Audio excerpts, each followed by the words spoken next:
Մի երիտասարդ կին սարսափելի գաղտնիք է բացահայտում շքեղ առանձնատանը։ Իր մարմնի մեջ հայտնված տղամարդը դառնում է նրա պատասխանատվությունը։ Եվ դաժան չարագործը ամեն ինչ կանի, իրեն չպատկանող կարողության նկատմամբ վերահսկողությունը պահպանելու համար։ Այս անհավանական պատմությունը լսելուց առաջ մի մոռացեք բաժանորդագրվել ալիքին, ավելի հետաքրքիր պատմություններ դիտելու համար։ Երկաթե դարպասը դանդաղ բացվեց, բացահայտելով պորտուգալական քարե արահետ, որը տանում էր դեպի գլխավոր մուտքը։ Քիարան այնքան ամուր էր բռնել մեջքի պայուսակի կապը, որ մատները ցավում էին։ Նրա կողքին Ռոուզը քայլում էր ուղիղ կեցվածքով, ինչպես մեկը, ով ճանաչում էր այդ վայրի յուրաքանչյուր անկյունը, բայց այդ առավոտ նրա աչքերում ինչ-որ այլ բան կար։ Ամոթի հուսահատության խառնուրդ, որը դուստրը շատ լավ էր ճանաչում։ Առանձնատունը տպավորիչ կերպով կանգնած էր նրանց առջ, իր սպիտակ սյուներով հսկայական պատուհաններով, որոնք արտացոլում էին ծագող առը։ Դա այնպիսի շենք էր, որը Քիարան տեսել էր միայն դեկորատիվ ամսագրերում, որոնք մայրը երբեմն տուն էր բերում։ Երեք հարկանի մաքուր շքեղություն, շրջապատված մանրակրկիտ խնամված այգիներով արջի բակի կենտրոնում գտնվող մարմարե շատրվանով։ Այնտեղ ամեն ինչ ճառագում էր փող, իշխանություն մի սառնություն, որը մաշկը սողում էր նույնիսկ առավոտյան տապից։ Ռոուզը, ինչպես միշտ, կանգ առավ հետի դռան մոտ։ 22 տարի աշխատել էր այդ տանը, դեռ օգտվում էր ծառայողական մուտքից։ Քիարան լուր հետեց նրան, քայլելով խոհանոցի փայլուն կերամիկական հատակին։ Ամեն ինչ այնքան մաքուր էր, այնքան կազմակերպված, այնքան տարբեր այն փոքրիկ բնակարանից, որտեղ նրանք ապրում էին մայրաքաղաքի ծայրամասում։ Այնտեղ պատերը խոնավության բծեր ունեին, վառարանը երբեմն խափանվում էր։ Այստեղ նույնիսկ օդը ավելի մաքուր էր թվում։ Մայրիկ, չգիտեմ, կկարողանաս սա անել, շշնջաց Քիարան, երբ նրանք մի պահ մենակ մնացին։ Ռոուզը դարձավ նրա կողմը այնպիսի հայացքով, որը թուլություն չէր խոստովանում։ Դու կհաղթահարես, որովհետև մենք այլընտրանք չունենք։ Աննային այս վիրահատությունն է պետք, իսկ առողջապահական ապահովագրությունը մերժել է ապահովագրությունը։ Բժիշկներն ասացին, որ ընդամենը մի քանի շաբաթ կպահանջվի, մինչ մենք կարողանանք գումարը հավաքել։ Դու ուժեղ ես, աղջիկս։ Քիարան գլխով արեց, կուլ տալով կոկորդում առաջացած գնդիկը։ Աննան ընդամենը 12 տարեկան էր, նախորդ շաբաթվանից հիվանդանոցում էր։ Անընդհատ ցավը, չընդհատվող ջերմությունը, թեստերը ցույց էին տալիս միջամտության անհապաղ անհրաժեշտությունը, որն արժեր ավելի շատ, քան Ռոուզը կվաստակեր 2 տարվա աշխատանքում։ Երբ գործատուն Քիարային առաջարկեց աշխատել որպես ժամանակավոր օգնական, լրացուցիչ աշխատավարձով, որը կարող էր տարբերություն ստեղծել, վիճաբանություն չկար։ Տիկին Ֆիոնան մի քանի րոպեից կիջնի, բացատրեց Ռոուզը, դստեր գոգնոցը կապելով իր գոտկատեղին։ Նա շատ բծախնդիր է մաքրության կազմակերպվածության հարցում։ Մի դիպչեք որևէ բանի, որի մասին ձեզ չեն խնդրել, մի տվեք ավելորդ հարցեր ամենակարևորը, երբեք մի մտեք երկրորդ հարկի սենյակ առանց հստակ թույլտվության։ Հասկացաք։ Երկրորդ հարկի ննջասենյակը։ Ռոուզը նախկինում էլ էր խոսել դրա մասին, միշտ այնպիսի տոնով, որը ցույց էր տալիս, որ թեման նուրբ է։ Այնտեղ էր ապրում տանտերը, Վիկտոր Ալյանցը, մի գործարար, որը 2 տարի առաջ լուրջ վթարի էր ենթարկվել։ Այդ ժամանակվանից ի վեր նա վեգետատիվ վիճակում էր, կամ գոնե բոլորը այդպես էին ասում։ Նրա հարսնացուն Ֆիոնան ստանձնել էր նրա խնամքը տան կառավարումը։ Քիարան հյուրասենյակը մաքրում էր փոշեհեռացման համակարգով, երբ լսեց կրունկների ճռռոց մարմարե հատակին։ Նա շրջվեց, տեսավ Ֆիոնային, որը իջնում էր աստիճաններով, կարծես պոդիումի վրա լիներ։ Կատարյալ ալիքավոր շիկահեր մազեր, անթերի դիմահարտարում նույնիսկ առավոտյան այդ ժամին, մետաքսես գեստ, որը հավանաբար ավելի թանկ էր, քան Քիարայի տարեկան բնակարանի վարձը։ Նա գեղեցիկ էր, վախեցնող ձով, նուրբ դիմագծերով, որոնք հակադրվում էին նրա սուր, հաշվենկատ հայացքին։ Այսինքն դու Ռոուզի դուստրն ես, ասաց Ֆիոնան, ոչ թե որպես հարց, այլ որպես արամարանքով լի դիտողություն։ Հուսով եմ, դու ավելի արդյունավետ կլինես, քան վերջին ժամանակավոր օգնականները։ Ես չեմ հանդուրժում ծուլությունը կամ անկարողությունը այս տանը։ Այո, տիկին։ Ես կանեմ իմ լավագույնը։ Ֆիոնան շրջում էր Քիարայի շուրջը, կարծես սննում էր նրան։ Թանկարժեք օծանելիքի բույրը խեղդում էր։ Դու կօգնես մայրիկի տունը մաքրելու, հագուստը դասավորելու, ի վերջո ճաշ պատրաստելու հարցում։ Կան որոշակի կանոններ, որոնք պետք է պահպանել։ Գլխավորն այն է, որ երբեք չպետք է բարձրանաս երկրորդ հարկ առանց իմ անմիջական թույլտվության։ Պարոն Վիկտորին անհրաժեշտ է բացարձակ հանգստություն, ցանկացած խանգարում կարող է ազդել նրա վիճակի վրա։ Հստակ է դա։ Հիանալի է, տիկին։ Հիանալի է։ Ռոզը կարող է ցուցադրել իր պարտականությունները։ Այո, հուսով եմ դուք հասկանում եք, որ ձեր աշխատավարձը ամբողջությամբ կախված է ձեր աշխատանքից։ Ցանկացած էական սխալ կհանգեցնի պահումների։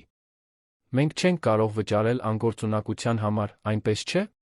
Քիարան զգաց, որ իր արյունը եռում է, բայց նա պահպանեց չեզոք դեմքի արտահայտություն։ Նրան այդ փողը պետք էր։ Աննային այդ փողը պետք էր։ Տեղ չկար վիրավորված հպարտության կամ արդարացի վրդովմունքի համար։ Այո, տիկին։ Հասկանում եմ։ Առաջին մի քանի օրերը շատ ուժասպառ էին։ Քիարան արթնանում էր առավոտյան ժամը 5-ին, որպեսզի ժամը 6-ին հասներ առանձնատուն, աշխատում էր անդադար մինչ երեկոյան ժամը 7 դեռ պետք է սովորեր, որպեսզի չձախողվեր ուսումնական տարին։ Նրա մկանները ցավում էին, ձեռքերը կոպիտ էին սպիտակեցնող նյութերից մաքրող միջոցներից, նա հազիվ է ժամանակ գտնում այցելելու Աննային հիվանդանոցում։ Բայց խնայված յուրաքանչյուր կոպեկը մեկ քայլով ավելի էր մոտեցնում վիրահատությանը։ Տնային առօրյան խիստ էր։ Ֆիոնան արթնանում էր ժամը 10-ին, սուրճը մատուցում էին այգուն նայող պատշգամբում, կեսօրն անցկացնում էր հասարակական միջոցառումների կամ այցելուներ ընդունելու, իսկ երբեմն էլ գնում էր բարեգործական ընթրիքների։ Մայրաքաղաքային հասարակության կողմից նրան համարում էին հիացմունքի արժանի կին, նվիրված հարսնացու, որը հրաժարվել էր իր կյանքից, իր ծանր հիվանդ փեսացուին խնամելու համար։ Բամբասանքների ամսագրերը նրան անվանում էին ժամանակակից սուրբ։ Բայց առանձնատան ներսում, հանրության աչքից հեռու, Ֆիոնան տարբեր էր։ Նրա ձայնը կոպիտ էր աղախինների հետ, աչքերը սառը, երբ նա ստուգում էր յուրաքանչյուր մաքուր անկյուն։ Նա կողպեքներով կողպում էր պահեստարանները, վերահսկում էր տանը օգտագործված յուրաքանչյուր գրամ սնունդը, ամեն օր խուզարկում էր Ռոզի, Քիարայի պայուսակները, նախքան նրանց հեռանալը։ Սա բոլորի անվտանգության համար է, ասաց Ֆիոնան կեղծ ժպիտով։ Հասկանում ես, այնպես չէ՞։ Այսքան անբարեխիղճ աղախինների շրջապատում։ Քիարան ամեն օր կուլ էր տալիս ամոթը։ Բայց նրան ամենաշատը անհանգստացնում էր երկրորդ հարկի լռությունը։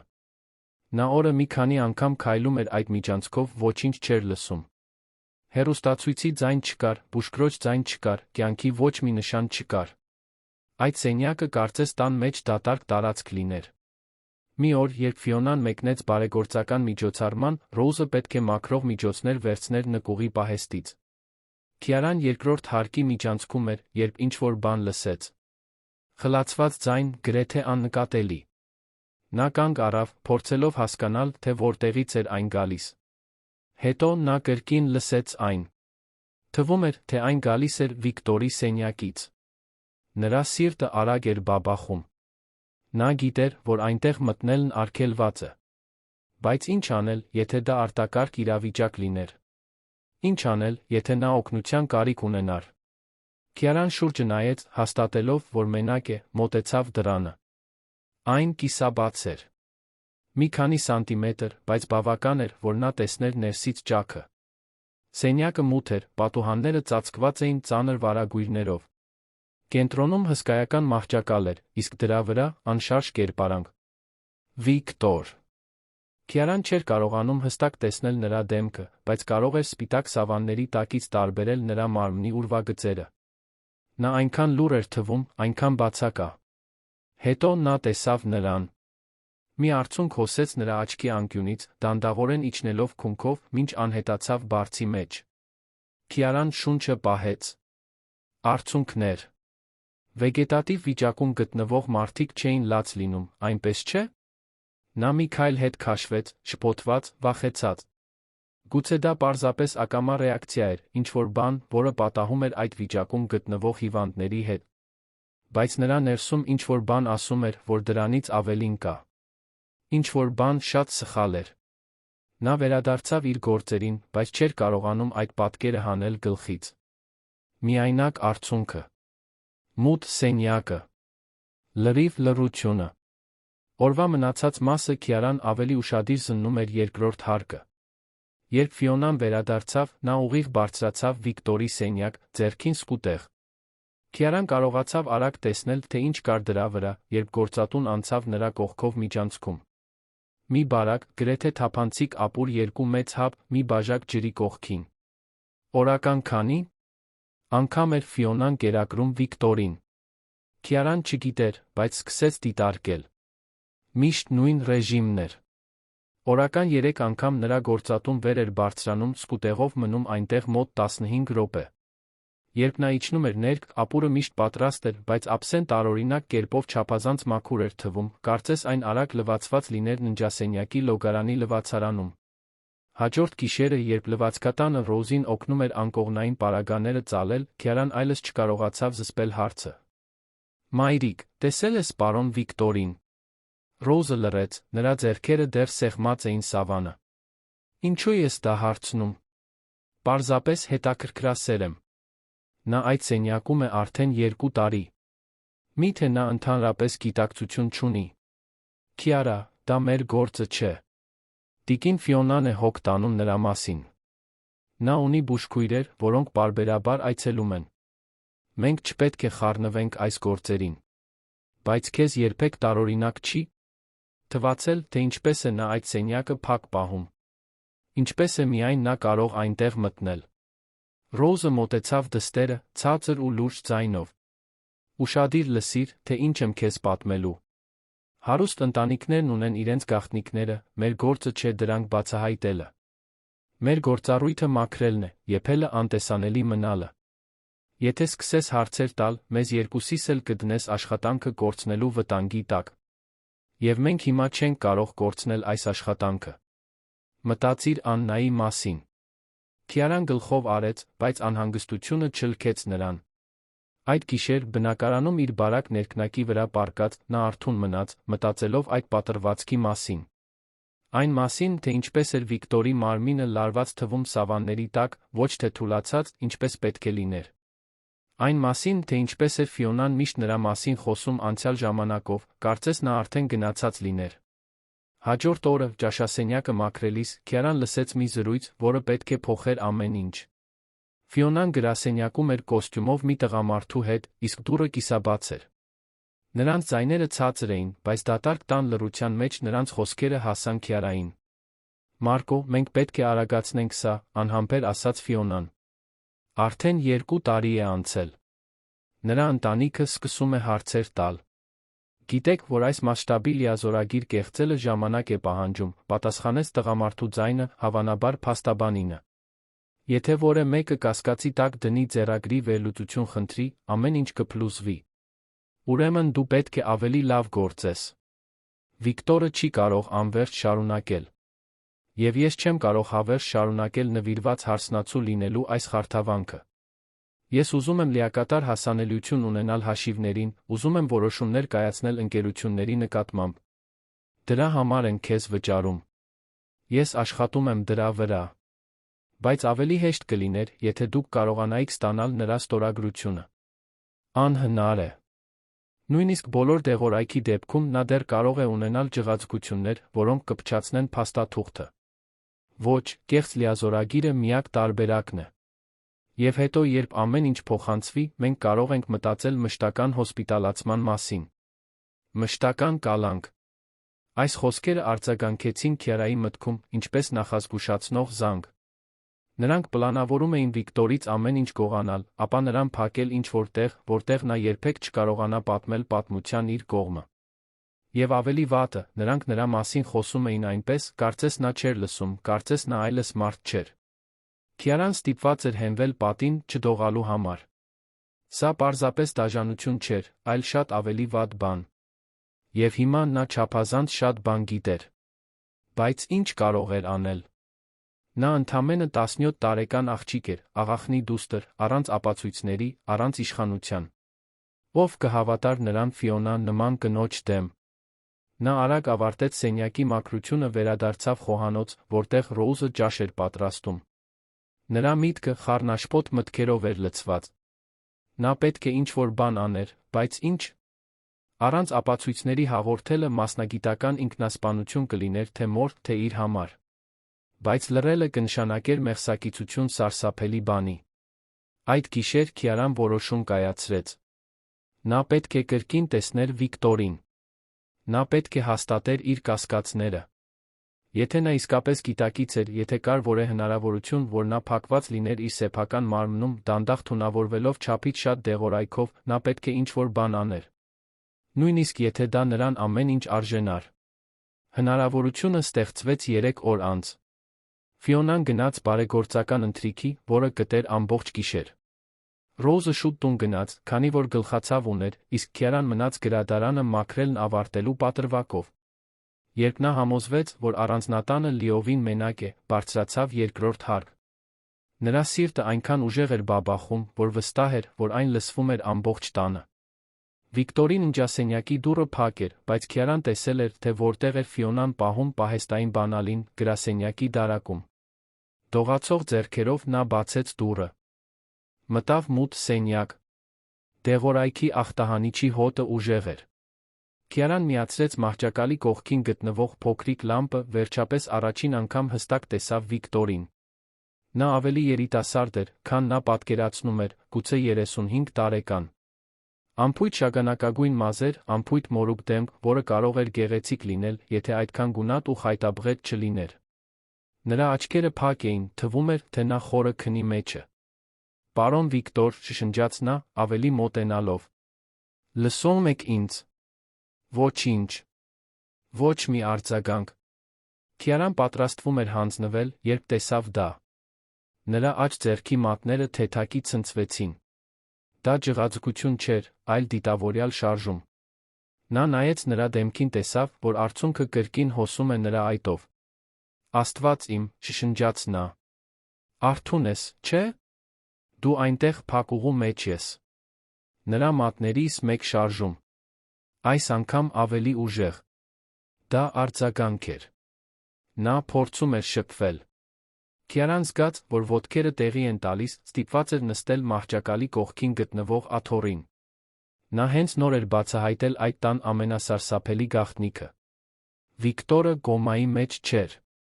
Նա գիտակից էր, լսում էր, զգում էր, բայց լիովին անկարող էր շարժվել կամ խոսել, հավանաբար Ֆիոնան նրան տված դեղորայքի պատճառով։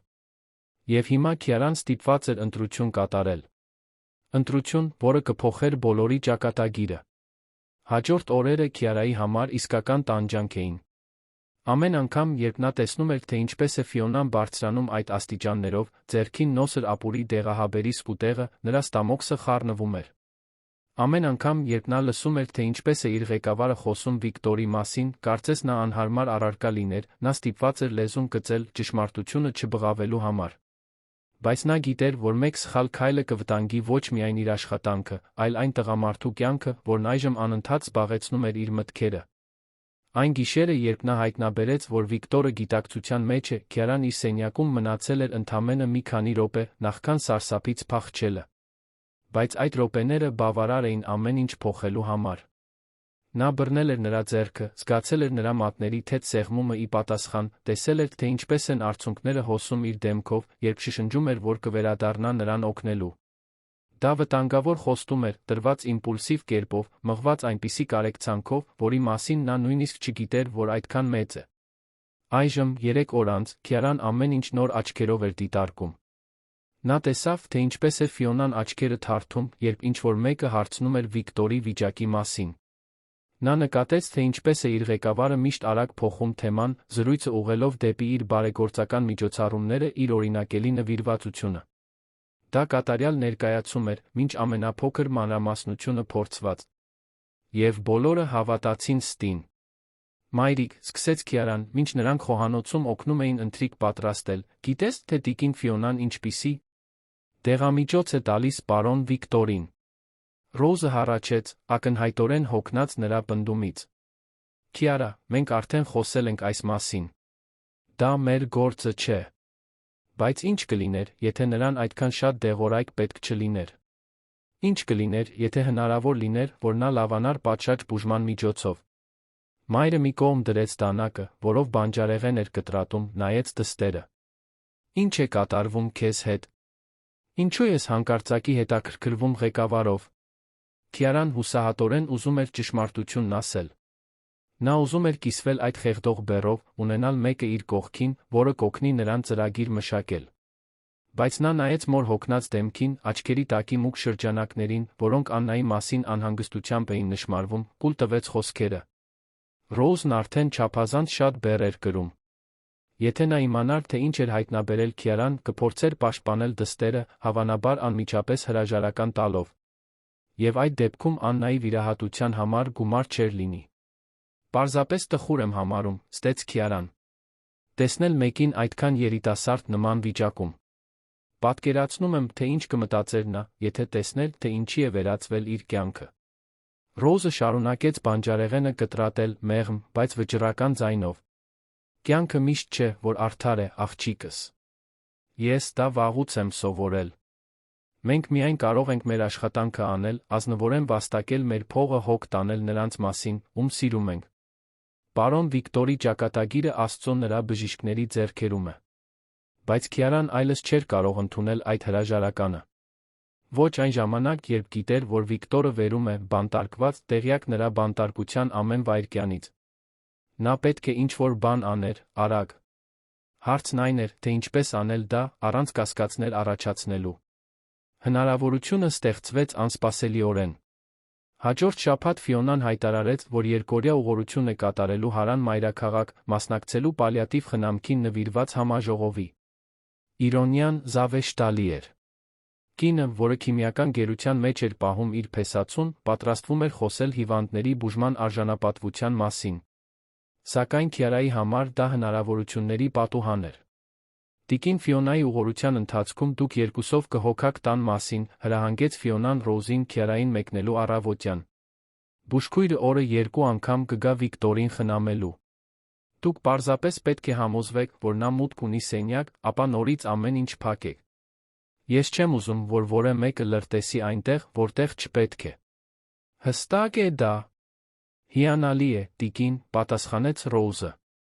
Քիարան պարզապես գլխով արեց, բայց ներսում սիրտը բաբախում էր։ 2 օր։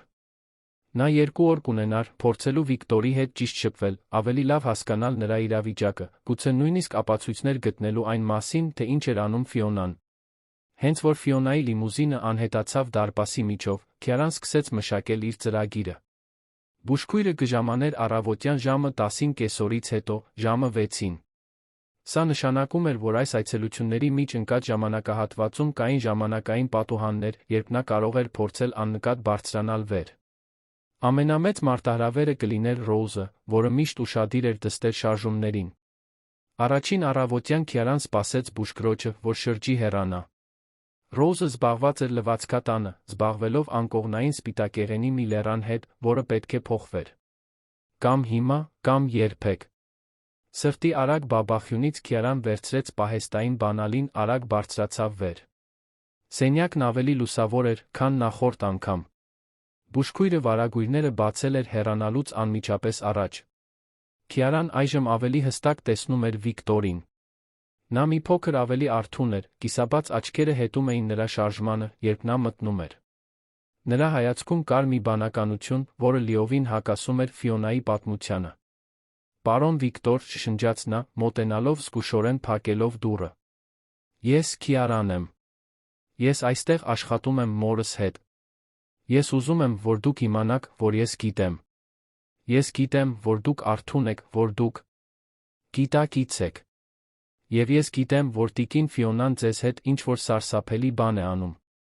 Նրա աչքերը լայնացան, ավելի շատ արցունքներ սկսեցին հոսել նրա դեմքով։ Քիարան վերցրեց անձեռոցիկ մահճակալի կողքի սեղանիկից նրբորեն սրբեց նրա դեմքը։ Ես շատ ժամանակ չունեմ, բայց կվերադառնամ։ Խոստանում եմ։ Ես կգտնեմ մի ճանապարհ քեզ օգնելու համար։ Նա պատրաստվում էր հեռանալ, երբ ինչ-որ բան նկատեց։ Սեղանին, բուժքրոջ կողմից հաջորդ տեղաչափի համար թողնված դեղորայքի կողքին, կար մի փոքրիկ ներարկիչ, որը պարունակում էր թափանցիկ հեղուկ։ Քիարան վերցրեց աղբարկղից դեն նետված փաթեթավորումը կարդաց սպիտակը։ Դա ուժեղ հանգստացնող միջոց էր, որն օգտագործվում էր չափաբաժիններով, որոնք թվում էին չափազանց շատ այն մարդու համար, ով ենթադրաբար արդեն վեգետատիվ վիճակում էր։ Ինչու հանգստացնել արդեն անգիտակից մարդուն։ Եթե իհարկե, այդ մարդը իրականում անգիտակից չէր։ Նա փաթեթը խցկեց գոգնոցի գրպանը։ Դա առաջին ապացույցն էր, թե փոքր Հեռանալուց առաջ նա վերջին անգամ դիմեց Վիկտորին, ես կհասկանամ, թե ինչպես նրան այստեղից դուրս հանեմ։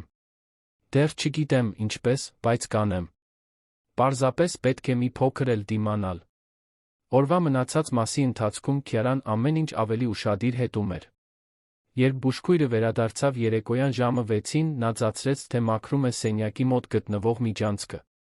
Նա լսում էր, թե ինչպես է կինը խոսում ինքն իր հետ, միաժամանակ ստուգելով Վիկտորի կենսական նշանները։ Կայուն արյան ճնշում, նորմալ սրտի բաբախյուն։ Ես իսկապես չեմ հասկանում, թե ինչու է տիկին Ֆիոնան պնդում հանգստացնող դեղամիջոցների այդքան բարձր չափաբաժիններ պահպանելու վրա։ Բայց ես այստեղ պատասխանատուն չեմ։ Դա հաստատեց Քիարայի կասկածները։ Նույնիսկ բուժքույրը տարօրինակ համարեց դա։ Բայց ակնհայտ էր, որ նա բավականաչափ չէր մտահոգվում դրա մասին կասկածի տակ դնելու համար, կամ գուցե նրան չափազանց լավ էին վճարում անհարմար հարցեր տալու համար։ Այդ գիշեր, երբ Ռոզը վերջապես ուժասպառ քնեց իր սենյակում, տանկից հատվածում, Քիարան վերադարձավ Վիկտորի սենյակ։ Այս անգամ նա ինչ-որ այլ բան բերեց։ Նրա գրպանում անձեռոցիկի մեջ փաթաթված կար ֆրանսիական հացի մի կտոր մի քիչ պանիր։ Դա շատ բան չէր, բայց դա իսկական ուտելիք էր, ոչ թե այն ջրիկ ապուրը, որը Ֆիոնան մատուցեց։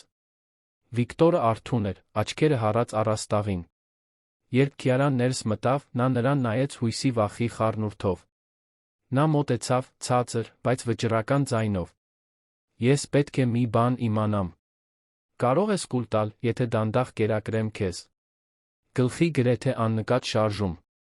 Այո։ Քիարան զգաց, որ իր սիրտը արագ է բաբախում։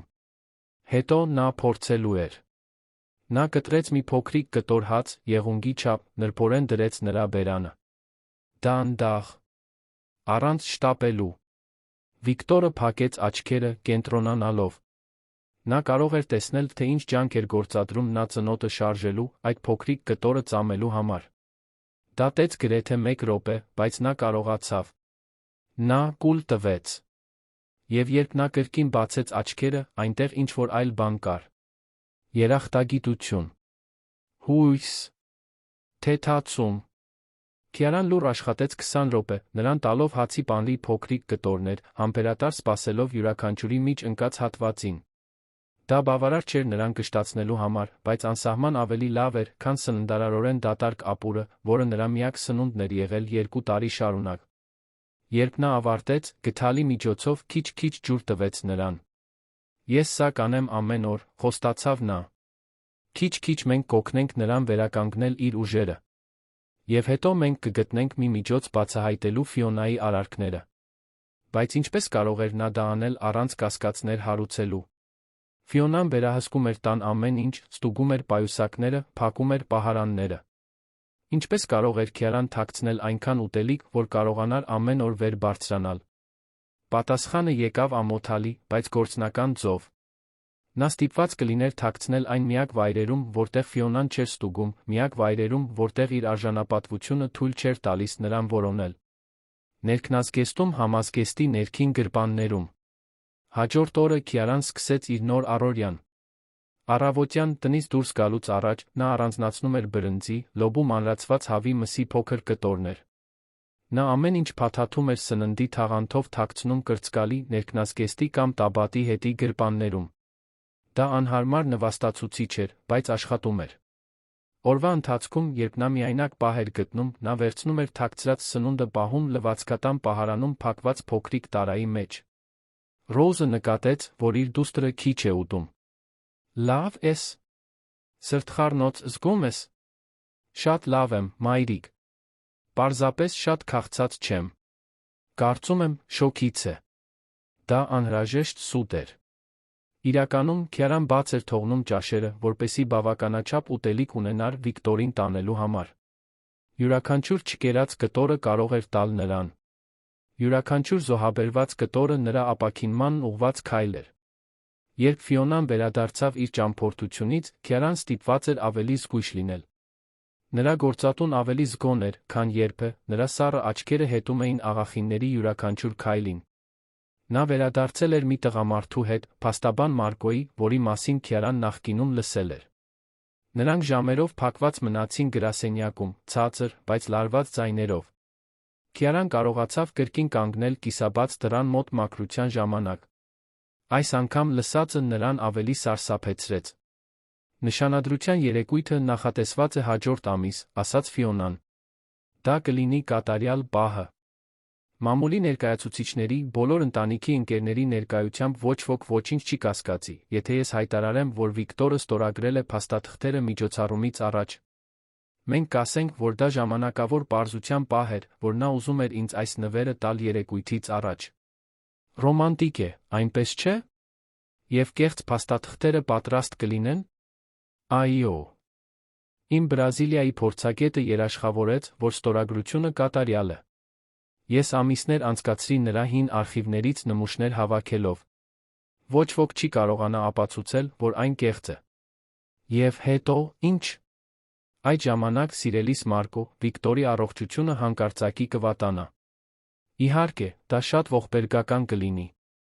Նրա նվիրված հարսնացուն այլընտրանք չի ունենա, քան նրան տեղափոխել մասնագիտացված կլինիկա։ Հեռու, գուցե գյուղական վայրում, որտեղ նրա ընտանիքը չի կարողանա հաճախ այցելել նրան։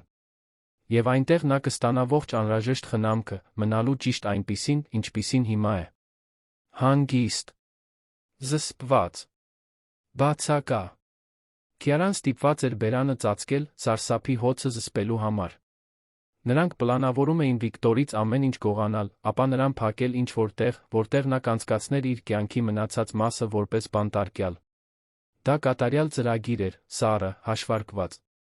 Եվ առանց ապացույցների, առանց վկաների, նա ոչ մի կերպ չէր կարողանում կանգնեցնել դա։ Կամ գուցե… Նրա մտքում սկսեց մի միտք ձավորվել։ Եթե նա կարողանար Վիկտորին վերականգնել բավարար ուժեր, եթե կարողանար ինչ-որ կերպ ապացուցել, որ նա գիտակից է, Ֆիոնայի ամբողջ պատմությունը կփշրվեր։ Բայց դա… ժամանակ կպահանջեր։ Եվ նա ընդամենը 1 ամիս ուներ մինչ նշանադրության երեկույթը։ Այդ գիշեր, երբ բոլորը քնած էին, Քիարան վերադարձավ Վիկտորի սենյակ։ Այս անգամ, ուտելիքից բացի, նա իր հետ բերեց մի բան, փոքրիկ ձայնագրիչ, որը գնել էր խնայած քիչ գումարով։ Պարոն Վիկտոր, շշնջաց նա, դանդաղ կերակրելով նրան, ինձ ձեր օգնությունն է պետք։ Ինձ ապացույց է պետք այն մասին, թե ինչ է անում Ֆիոնան։ Կարող եք որևէ ձայն հանել։ Կա… Արդյոք որևէ բան, որը կապացուցի, որ նա գիտակցության մեջ է։ Վիկտորը փորձեց։ Նա կարող էր տեսնել նրա դեմքին գործադրվող հսկայական ջանքերը, պարանոցի երակները, որոնք ուռչում էին, երբ նա պայքարում էր դեղամիջոցից կաթվածահար եղած մկանների դեմ։ Բայց ոչինչ չլսվեց, բացի ցածր, գրեթե անլսելի տնքոցից։ Դա բավարար չէր լինի որևէ մեկին համոզելու համար։ Այն հեշտությամբ կարելի էր անտեսել որպես ակամա ռեֆլեքս։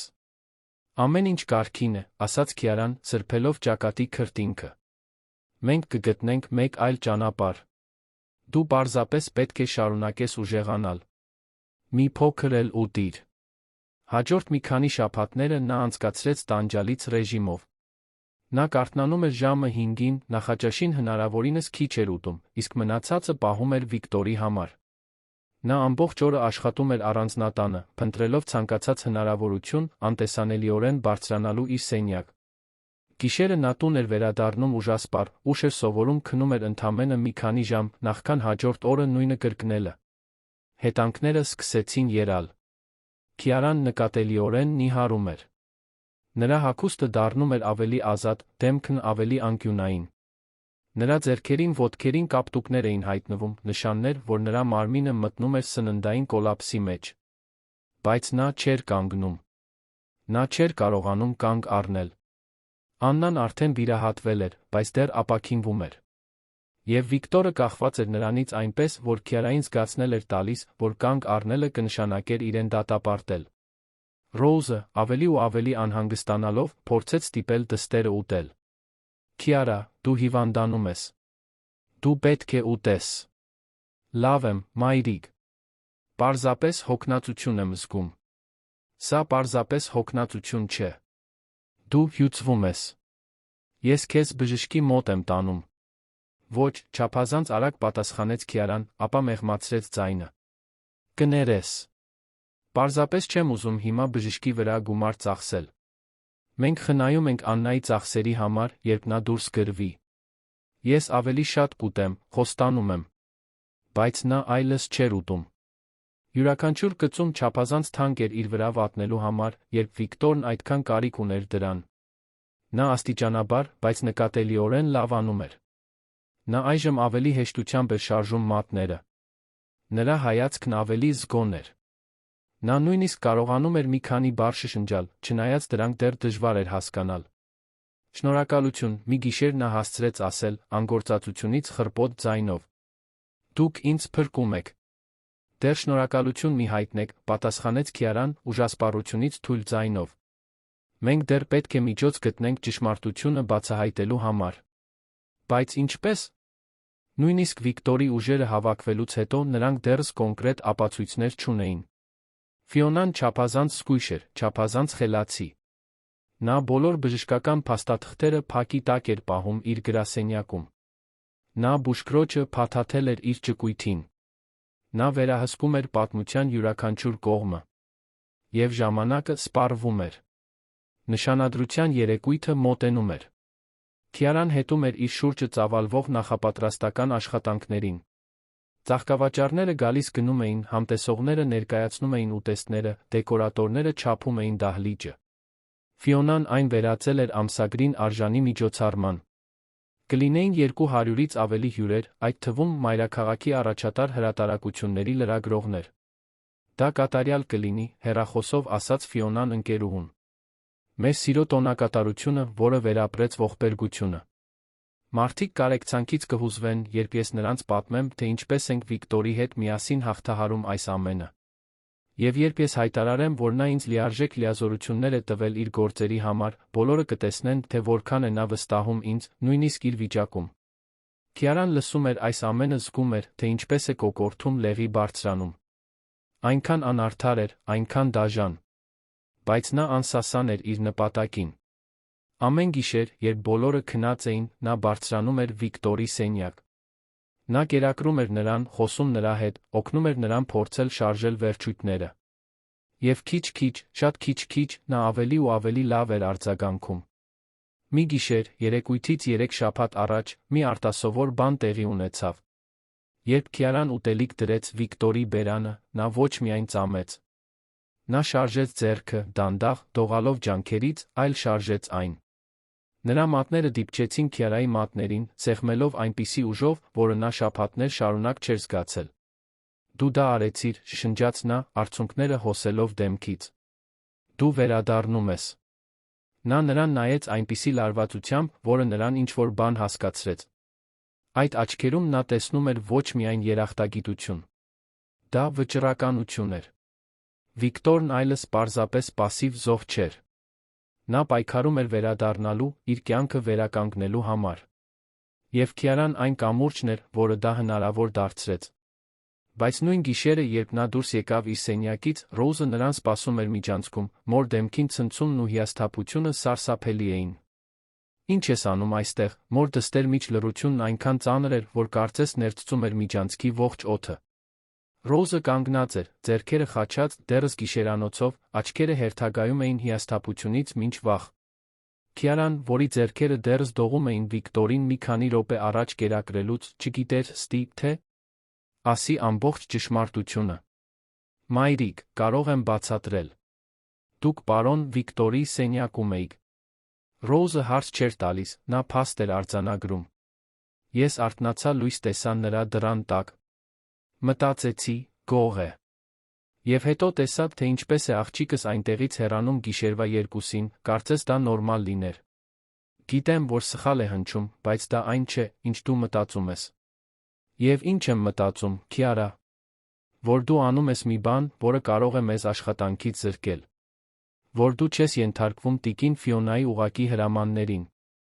Կամ որ դու քեզ դնում ես մի իրավիճակի մեջ, որը կարող է սարսափելիորեն սխալ մեկնաբանվել։ Քիարան զգաց, թե ինչպես են տաք արցունքները հոսում նրա դեմքից։ Նա այնքան հոգնած էր, այնքան ուժասպառ, այդ գաղտնիքը մենակ գրելուց։ Մորը այնտեղ տեսնելը, անհանգստացած ու վախեցած, վերջին կաթիլն էր, որը կոտրեց նրա պաշտպանությունը։ Նա արթուն է, մայրիկ։ Պարոն Վիկտորը գիտակից է։ Տիկին Ֆիոնան նրան 2 տարի պահել է հանգստացնող վիճակում փակված իր սեփական մարմնում։ Եվ ես փորձում եմ փրկել նրան։ Բառերը հուսահատ հոսքով դուրս եկան, շտապողականությունից շտապող։ Ռոզը նրան նայեց այնպես, կարծես դուստրը խելագարվել էր։ Քիարա, սա անհնար է։ Նա լուրջ վթար է ունեցել։ Բժիշկներն ասել են, որ նա այլս զգալի ուղեղային ակտիվություն չունի։ Ահա թե ինչ է նա ուզում, որ բոլորը մտածեն, Քիարան գրկեց մորը։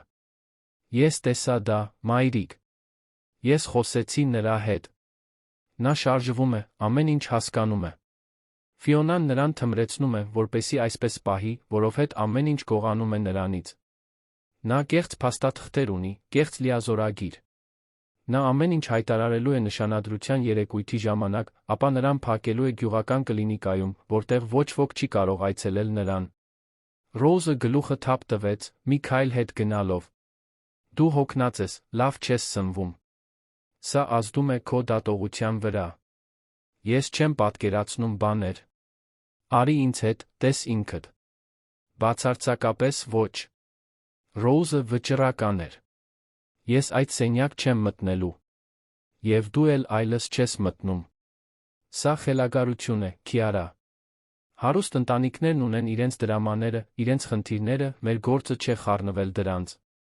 Եթե ինչ-որ բան այն չէ, կան մարմիններ, որոնք կզբաղվեն դրանով։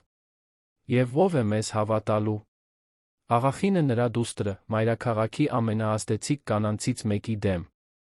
Նրանք կասեն, որ մենք օպորտունիստներ ենք, որոնք փորձում են շորթել փող կամ ուշադրություն։ Ապա գուցե ավելի լավ կլինի, եթե ընդհանրապես չխառնվենք, ասաց Ռոզը, ձայնը թեթակի կտրվելով։ Մենք ունենք Աննայի մասին մտածելու բան։ Մենք մեր սեփական կյանքն ունենք հոգ տանելու։ Մենք չենք կարող ամբողջ աշխարհը փրկել, աղջիկս։ Բայց ես կարող եմ փրկել մեկ մարդու։ Մեկ մարդու, որը տառապում է այնպիսի բանից, որից ոչ ոք չպետք է տառապի։ Ինչ կլինի, եթե դա քեզ ամեն ինչ արժենա։ Ինչ կլինի, եթե քեզ բռնեն։ Ֆիոնան կարող է ցանկացած պատմություն հորինել։ Գողություն, անձնական կյանքի ոտնձգություն, նույնիսկ ավելի վատ բաներ։ Դու անչափահաս ես, բայց նման սկանդալը կարող է ընդմիշտ հետք թողնել քեզ վրա։ Քիարան գիտեր, որ մայրը ճիշտ էր վախենալու համար։ Բայց նրա ներսում ինչ-որ բան, ինչ-որ համառ ու անզիջում բան, չէր կարող պարզապես մեջքը շրջել Վիկտորից։ Նա վերում էր արթուն նրա բերած ուտելիքի պատճառով, տարիներ շարունակ առաջին անգամ զգալով ինչ-որ բան, բացի հուսահատությունից։ Ինչպես կարող էր նա լքել նրան։ Մայրիկ, խնդրում եմ, աղաչեց նա, մի անգամ արի տեսնեմ։ Եթե դրանից հետո էլ կարծում ես, որ սխալվում եմ, կդադարեմ։ Խոստանում եմ։ Ռոզը փակեց աչքերը, ակնհայտորեն ներքին պայքար մղելով։ Վերջապես, հավերժություն թվացող լռությունից հետո, նա գլխով արեց։ Մի անգամ կտեսնեմ։ Բայց եթե սխալվում ես, եթե դա պարզապես քո երակայությունն է կամ սխալ մեկնաբանությունը, ամեն ինչ այստեղ ավարտվում է։ Նրանք միասին վերադարձան սենյակ, Քիարան առջում, Ռոզը դժկամությամբ հետում։ Վիկտորը արթուն էր, նրա աչքերը հետում էին նրան շարժմանը, երբ նրանք մտնում էին։ Լամպը դեռ վառ էր, մեղմ ստվերներ գցելով սենյակում։ Պարոն Վիկտոր, մեղմ ասաց Քիարան։ Սա իմ մայրիկն է, Ռոուզը։ Նա այստեղ աշխատել է 22 տարի։ Ես ուզում եմ, որ նա ստուգի, որ դուք գիտակցության մեջ եք։ Ռոուզը դանդաղ մոտեցավ, դեմքին վախի կասկածամտության խառնուրդ կար։ Նա երկար նայեց Վիկտորին։ Նրա աչքերը բաց են, ասաց նա։ Բայց դա պարտադիր չէ, որ նշանակի, որ նա գիտակից է։ Վեգետատիվ վիճակում գտնվող հիվանդները կարող են աչքերը բաց պահել։ Պարոն Վիկտոր, շարունակեց Քիարան, կարող եք ցույց տալ մորս, որ հասկանում եք։ Փորձեք մեկ անգամ թարթել, այո, երկու անգամ ոչ։ Լսում եք ինձ։ Վիկտորը թարթեց։ Մի անգամ։ Ակնհայտորեն միտումնավոր։ Ռոզը հասպար արեց, ձեռքը դնելով բերանին։ Ֆիոնայից վախենում ես։ Թարթեք։ Մեկ անգամ։ Այո։ Նա քեզ թմրեցնում է, որ այսպես մնաս։ Թարթել։ Մի անգամ։ Այո։ Եվ ապա, տեսանելի ջանքերով, Վիկտորը շարժեց շուրթերը։ Լսվեց մի ձայն, որը հնչում էր այոյի պես, խռպոտ ու ցածր, բայց անսխալ։ Ռոզը տատանվեց, անհրաժեշտություն զգալով հենվել մահճակալի կողքին գտնվող աթոռին։ Աստված իմ, ճշմարիտ է։ Ամեն ինչ, ինչ ասացիր, ճշմարիտ է։ Հիմա հավատո՞ւմ ես ինձ։ Ինչպես է սա հնարավոր։ Ինչպես ոչ ոք չնկատեց։ Որովհետև ոչ ոք չի նայում, պատասխանեց Քիարան։ Բոլորը հավատում են նրա պատմությանը։ Նվիրված հարսնացուի, իր կյանքը զոհաբերած կնոջը։ Ո՞վ է դա կասկածի տակ դնելու։ Ռոզը նորից նայեց Վիկտորին, այժմ իսկապես տեսնելով նրան։ Այն մարդուն, որին ծառայել էր 2 տարի, չգիտակցելով, որ նա փակված է իր սեփական մարմնում։ Ամոթն ու մեղքի զգացումը ակնհայտ էին նրա դեմքին։ Պարոն Վիկտոր, շատ եմ ցավում։ Եթե իմանայի, ինչ-որ բան կանեի։ Ամեն ինչ։ Վիկտորը թեթակի գլխով արեց մի ժեստ, որը հստակ նշանակում էր, որ նա նրան չէր մեղադրում։ Ռոզը սկսեց լաց լինել, լուր արցունքները հոսում էին նրա այտերից։ Հիմա ինչ ենք անելու։ Եկեք շարունակենք այնպես, ինչպես ես էի անում, ասաց Քիարան։ Կերակրեք նրան, օգնեք նրան վերականգնել ուժերը։ Եվ գտեք ապացույցներ այն մասին, թե ինչ է անում Ֆիոնան։ Բայց հիմա ես այլս մենակ չեմ։ Հաջորդ մի քանի օրերի ընթացքում Ռոուզը միացավ դստեր գաղտնի առաքելությանը։ Երկուսի հետ ավելի հեշտ էր։ Մինչ մեկը շեղում էր նրան, մյուսը վեր էր բարձրանում ուտելիքով։ Մինչ մեկը Ֆիոնային զբաղեցնում էր երեկույթի նախապատրաստությունների վերաբերյալ հարցերով, մյուսը սենյակում էր օգնում էր Վիկտորին փորձել շարժել ձեռքերը, նստել անկողնում։ Դա ռիսկային, բայց անհրաժեշտ թիմային ջանք էր։ Վիկտորը օրեցօր ավելի էր լավանում։ Նրա ձայնը, թե դեռ թույլ էր, ավելի պարզ էր դառնում։ Նա կարողանում էր պատմել իր հետ պատահածի հատվածները։ Վթարը դժբախտ պատահար չէր։ Ես հանդիպումից վերադառնում էի։ Արգելակները խափանվեցին։ Մեքենան շրջվեց։ Ես արթնացա հիվանդանոցում, բայց չէի կարողանում շարժվել։ Բժիշկներն ասացին, որ դա ժամանակավոր է, որ ֆիզիոթերապիայի միջոցով ես կապաքինվեմ։ Եվ ինչ պատահեց։ Ֆիոնան բժիշկներին հեռացրեց։ Նա ասաց, որ տանը կխնամի ինձ։ Սկզբում ամբողջ օրը բուժքույրեր կային շուրջը։ Բայց աստիճանաբար նա բոլորին ազատեց։ Նա ասաց, որ ես այդքան էլ խնամքի կարիք չունեմ։ Իսկ հետո սկսեց դեղորայքը տալ։ Ավելի ու ավելի բարձր դեղաչափեր։ Ես զգացի, որ մարմինս ավելի ծանր է դառնում, ավելի հեռու։ Ես ուզում էի գոռալ, բայց ոչ մի ձայն չէր լսվում։ Ես ուզում էի շարժվել, բայց դա նման էր բետոնի մեջ փակված լինելուն։ Սա սարսափելի է, ասաց Ռոուզը, նրա ձայնը խեղդվում էր զգացմունքներից։ Մի օր ես պատահաբար լսեցի նրա հեռախոսով խոսելը։ Ես իմացա, որ նա էր մեքենան սաբոտաժի ենթարկողը։ Նա շատ պարտքերի մեջ էր խաղամոլությունից։ Նա խաղադրույքներ էր անում առցանց խաղատներում միլիոններ էր կորցրել։ Նա հուսահատված էր։ Նա մտածում էր, որ եթե ես մահանամ վթարի ժամանակ, ես ամեն ինչ կժառանգեմ որպես իր փեսացու։ Բայց երբ ես կենդանի մնացի, նա ստիպված եղավ փոխել իր ծրագիրը։ Այսինքն, այս ամենը սկզբից նախապես մտածված էր։ Վիկտորը թեթակի գլխով արեց։ Նա ինձ չէր սիրում։ Նա երբեք էլ չէր սիրել։ Միայն փողի մասին էր խոսքը։ Եվ երբ նա հասկացավ, որ ես սկսում եմ բնական ճանապարհով ապաքինվել վթարի վնասվածքներից, խուճապի մատնվեց։ Նա սկսեց ուժեղ հանգստացնող դեղեր տալ ինձ։ Նա ասաց այն քիչ բժիշկներին, ովքեր դեռ բուժում էին ինձ, որ ես ավելի վատացել եմ, որ ավելի լավ է լռեն, որպեսզի ավելի չվատանամ։ Մեզ ապացույցներ են պետք, ասաց Քիարան։ Ոչ միայն նրա հիմա արածի, այլ սկզբնական դիվերսիայի։ Կա ֆլեշ կրիչ, դանդաղ ասաց Վիկտորը։ Ես միշտ զգույշ եմ եղել կարևոր փաստաթղթերի հետ։ Վթարից առաջ սկսեցի կասկածել, որ Ֆիոնան ինչ-որ բան է թաքցնում։ Ես վարձեցի մասնավոր քննիչի։ Նա գտավ խաղային պարտքերը, առցանց խաղատները, ամեն ինչ։ Ես բոլոր ապացույցները դրեցի ֆլեշ կրիչի վրա, թաքցրի դրանք։ Որտեղ։ Վիկտորը փորձեց կենտրոնանալ։ Գրասենյակում։ Դարակի վրա դրված հին ժամացույցի մեջ։ Այն ժամացույցը, որը պատկանում էր պապիկիս։ Այն գաղտնի բաժանմունք ունի հետի մասում։ Քիարան Ռոուզը հայացքներ փոխանակեցին։ Գրասենյակը Ֆիոնայի տարածքն էր։ Նա ամեն օր ժամեր էր անցկացնում այնտեղ, հատկապես հիմա, երեկույթի նախապատրաստական աշխատանքների հետ կապված։ Մտնելն ու խուզարկությունը չափազանց ռիսկային կլիներ։ Բայց նրանք այլ ընտրություն չունեին։ Նրանց այդ ֆլեշ գրիչը պետք էր։ Դա Ֆիոնայի դեմ նրանց ունեցած միակ կոնկրետ ապացույցն էր։ Առանց դրա դրանք պարզապես մեղադրանքներ էին, որոնք հեշտությամբ կարելի էր մերժել որպես դժգոհ աղախինների հորինվածքներ։ Հաջորդ շաբաթվա ընթացքում Քիարան ուշադիր հետում էր Ֆիոնայի շարժումների ռեժիմին, նրա գործատուն համեմատաբար կանխատեսելի ռեժիմ ուներ, նա ամեն երեքշաբթի-հինգշաբթի դուրս էր գալիս բարեգործական ճաշերի, սովորաբար բացակայելով 3 ժամ։ Դա լավագույն հնարավորությունն էր։ Հաջորդ երեքշաբթի օրը, երբ Ֆիոնան հեռացավ իր լիմուզինով, Քիարան արեց այն, ինչ պետք է աներ։ Նրա սիրտը այնքան ուժեղ էր բաբախում, որ վստահ էր, որ Ռոուզը կարող է լսել այն խոհանոցից։ Նա մտավ գրասենյակ, նախազգուշական նպատակով դուռը փակելով իր ետից։ Ժամացույցը դարակին էր, ճիշտ այնտեղ, որտեղ Վիկտորն էր նկարագրել այն։ Այն գեղեցիկ հնաոճ իր էր, մուգ փայտե շրջանակով ոսկեգույն սլաքներով։ Քիարան զգուշորեն վերցրեց այն, սլաքները դողում էին։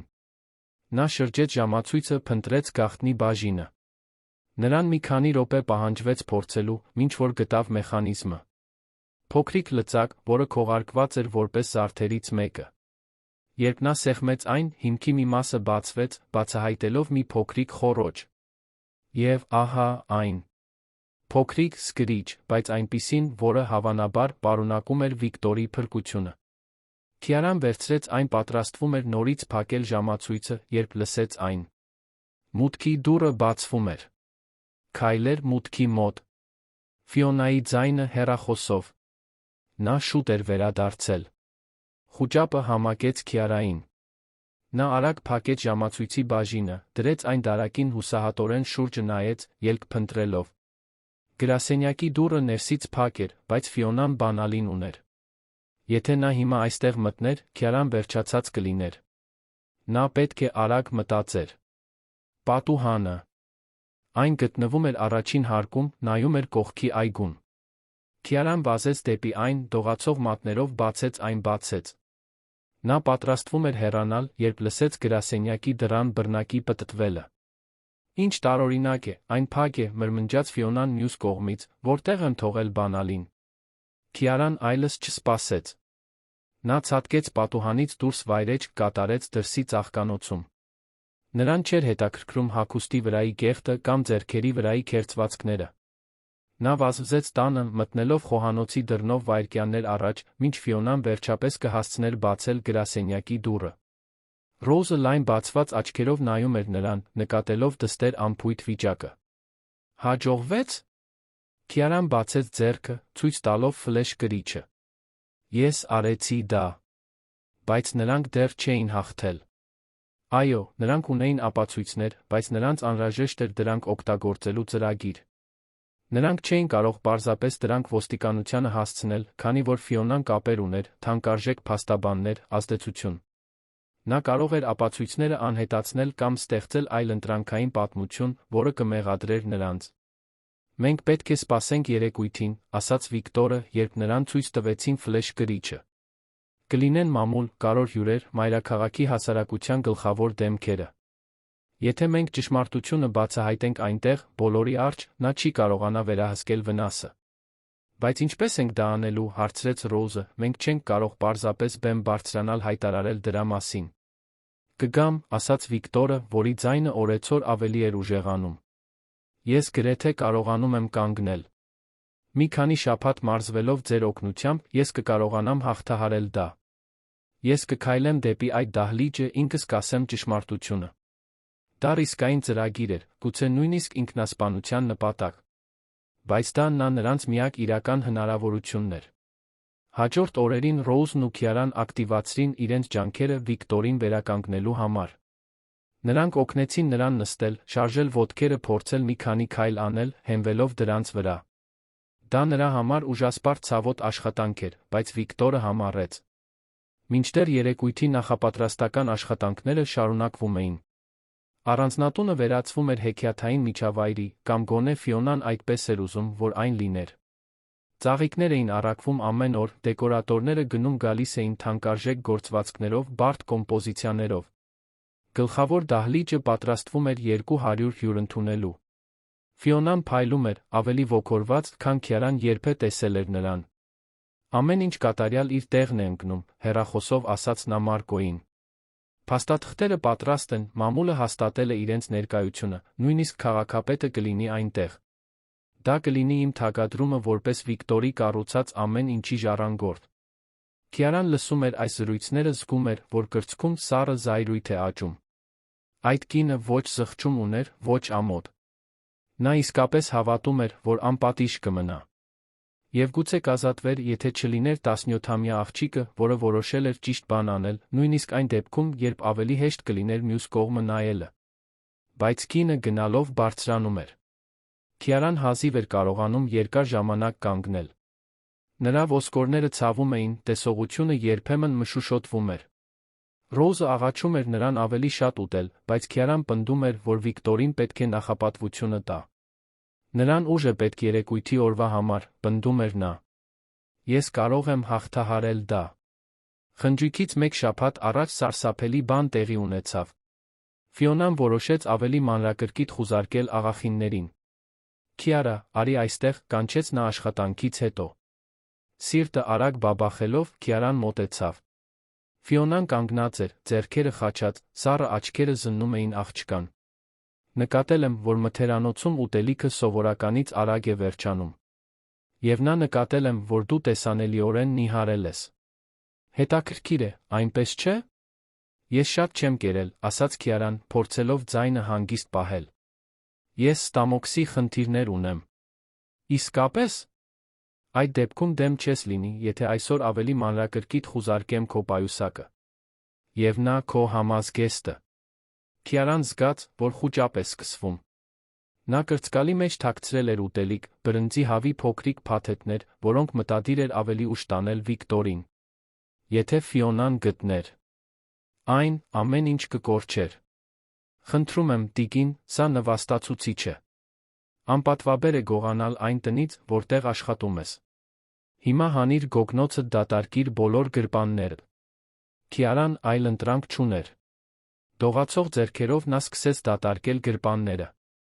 Նա կարողացավ աննկատ թաքցնել մեծ փաթեթները, նետելով դրանք մոտակա աղբամանի մեջ, մինչ Ֆիոնան շեղված էր։ Բայց նա դեռ փոքր փաթեթները թաքցրել էր հագուստի տակ։ Լավ, հիմա ցույց տուր ինձ, որ ուրիշ ոչինչ թաքնված չկա։ Բարձրացրու ձեռքերդ։ Հենց այդ պահին մտավ Ռոուզը։ Տիկին Ֆիոնա, դուք շտապ զանգ ունեք։ Այն երեկույթի կազմակերպիչից է։ Ֆիոնան տատանվեց, ակնհայտորեն նյարդայնացած ընդհատումից։ Սա դեռ չի ավարտվել, ասաց նա Քիարային, նախքան հեռախոսին պատասխանելու գնալը։ Ռոզը ժամանակ էր շահել դստեր համար, բայց երկուսն էլ գիտեին, որ Ֆիոնան այժմ կասկածամիտ էր։ Նրանք պետք է ավելի զգույշ լինեին։ Խնջույքից առաջ վերջին մի քանի օրերը ամենադժվարն էին։ Ֆիոնան աղախինների նկատմամբ հսկողությունը մինչ պարանոյայի աստիճանի էր ուժեղացրել։ Նա միջանցքներում նոր տեսախցիկներ տեղադրեց, էլեկտրոնային կողպեքներով, որոնք պահանջում էին գաղտնաբար, կողպեց ոչ միայն պահարանները, այլ սառնարանը սկսեց հաշվել պատրաստված յուրաքանչյուր ուտեստ։ Նա կարծես գիտեր, որ ինչ-որ բան է կատարվում, նույնիսկ առանց ճշգրիտ իմանալու, թե ինչ։ Քիարան ստիպված էր հարմարվել։ Նա այլևս չէր կարող առանձնատնից ուտելիք բերել, ուստի սկսեց տնից բերել։ Բայց դա նշանակում էր, որ նա պետք է ավելի քիչ ուտեր այն քիչը, որն արդեն ուտում էր։ Աննան արդեն դուրս էր գրվել հիվանդանոցից տանն էր, ապաքինվում, ինչը օրհնություն էր, բայց դա նա նշանակում էր մեկ բերան կերակրելու նույն սուղ բյուջեով։ Քիարան իր սեփական սնունդը կրճատեց բացարձակապես նվազագույնի։ Հետանքները տեսանելի էին։ Նրա շրթունքները ճաքճքած էին գունատ։ Մանուշակագույն դեղնավուն կապտուկները ծածկել էին նրա ձեռքերն ու ոտքերը, սննդանյութերի անբավարարության հետանքով։ Նրա մազերը, որոնք մի ժամանակ փայլում էին, անփայլ փխրուն էին։ Նա հաճախ էր դողում, նույնիսկ երբ ցուրտ չէր։ Եվ նա դժվարանում էր կենտրոնանալ, նրա միտքը հաճախ մշուշոտ էր դառնում։ Քիարա, դու պետք է դադարեցնես սա, մի գիշեր աղաչեց Ռոուզը, ձեռքերի մեջ բռնած դստեր դեմքը։ Դու ինքնասպան ես լինում։ Վիկտորը սա չէր ուզի։ Մենք այնքան մոտ ենք, մայրիկ։ Մինչ երեկույթը մնացել է ընդամենը մի քանի օր։ Նա գրեթե կարողանում է ինքնուրույն քայլել։ Ես չեմ կարող հանձնվել հիմա։ Ինչ օգուտ նրան փրկելուց, եթե դու չես կարողանում ողջ մնալ դա տեսնելու համար։ Ես կդիմանամ։ Պարզապես պետք է մի փոքր էլ դիմանալ։ Բայց նույնիսկ Ռոուզը գտնվում էր իր գրած գաղտնիքի մեջ, ապրելով բացահայտվելու մշտական վախի մեջ, աշխատելով Ֆիոնայի հսկող հայացքի ներքո, ամեն ինչ իր հետքն էր թողնում։ Նա գիշերները հազիվ էր քնում, միշտ հետում էր որե տարօրինակ ձայնի, որե նշանի, որ իրենց հայտնաբերել էին։ Վիկտորը նույնպես զգաց իրավիճակի ծանրությունը։ Երբ գիշերը Քիարան այցելեց նրան, նա տեսավ նրա վիճակը, մեղքի զգացումը կլանում էր իրեն։ Դու չես կարող այսպես շարունակել, ասում էր նա, ձայնն այժմ շատ ավելի ուժեղ էր, քան շաբաթներ առաջ։ Ես ավելի լավ եմ։ Կարող եմ սկսել ավելի քիչ ուտել, կիսվել իմ ուտելիքով քեզ հետ։ Ոչ, Քիարան վճռական էր։ Դու պետք է լինես քո լավագույն մարզավիճակում երեկույթի համար։ Դու պետք է կարողանաս ինքնուրույն քայլել, պարզ խոսել, բոլորին ցույց տալ, որ գիտակցում ես։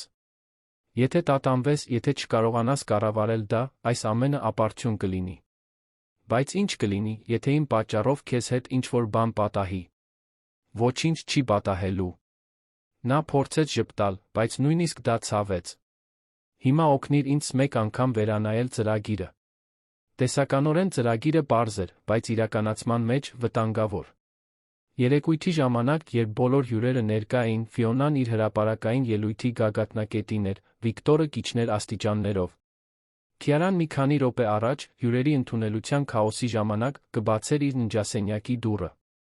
Վիկտորը գքայլեր դեպի գլխավոր դահլիճ կբացվեր բոլորի առջ։ Բայց անթիվ բաներ կարող էին սխալ ընթանալ։ Ինչ կլիներ, եթե Վիկտորը չկարողանար այդքան հեռու քայլել։ Ինչ կլիներ, եթե Ֆիոնան նախապես նկատեր փորձեր կանգնեցնել նրան։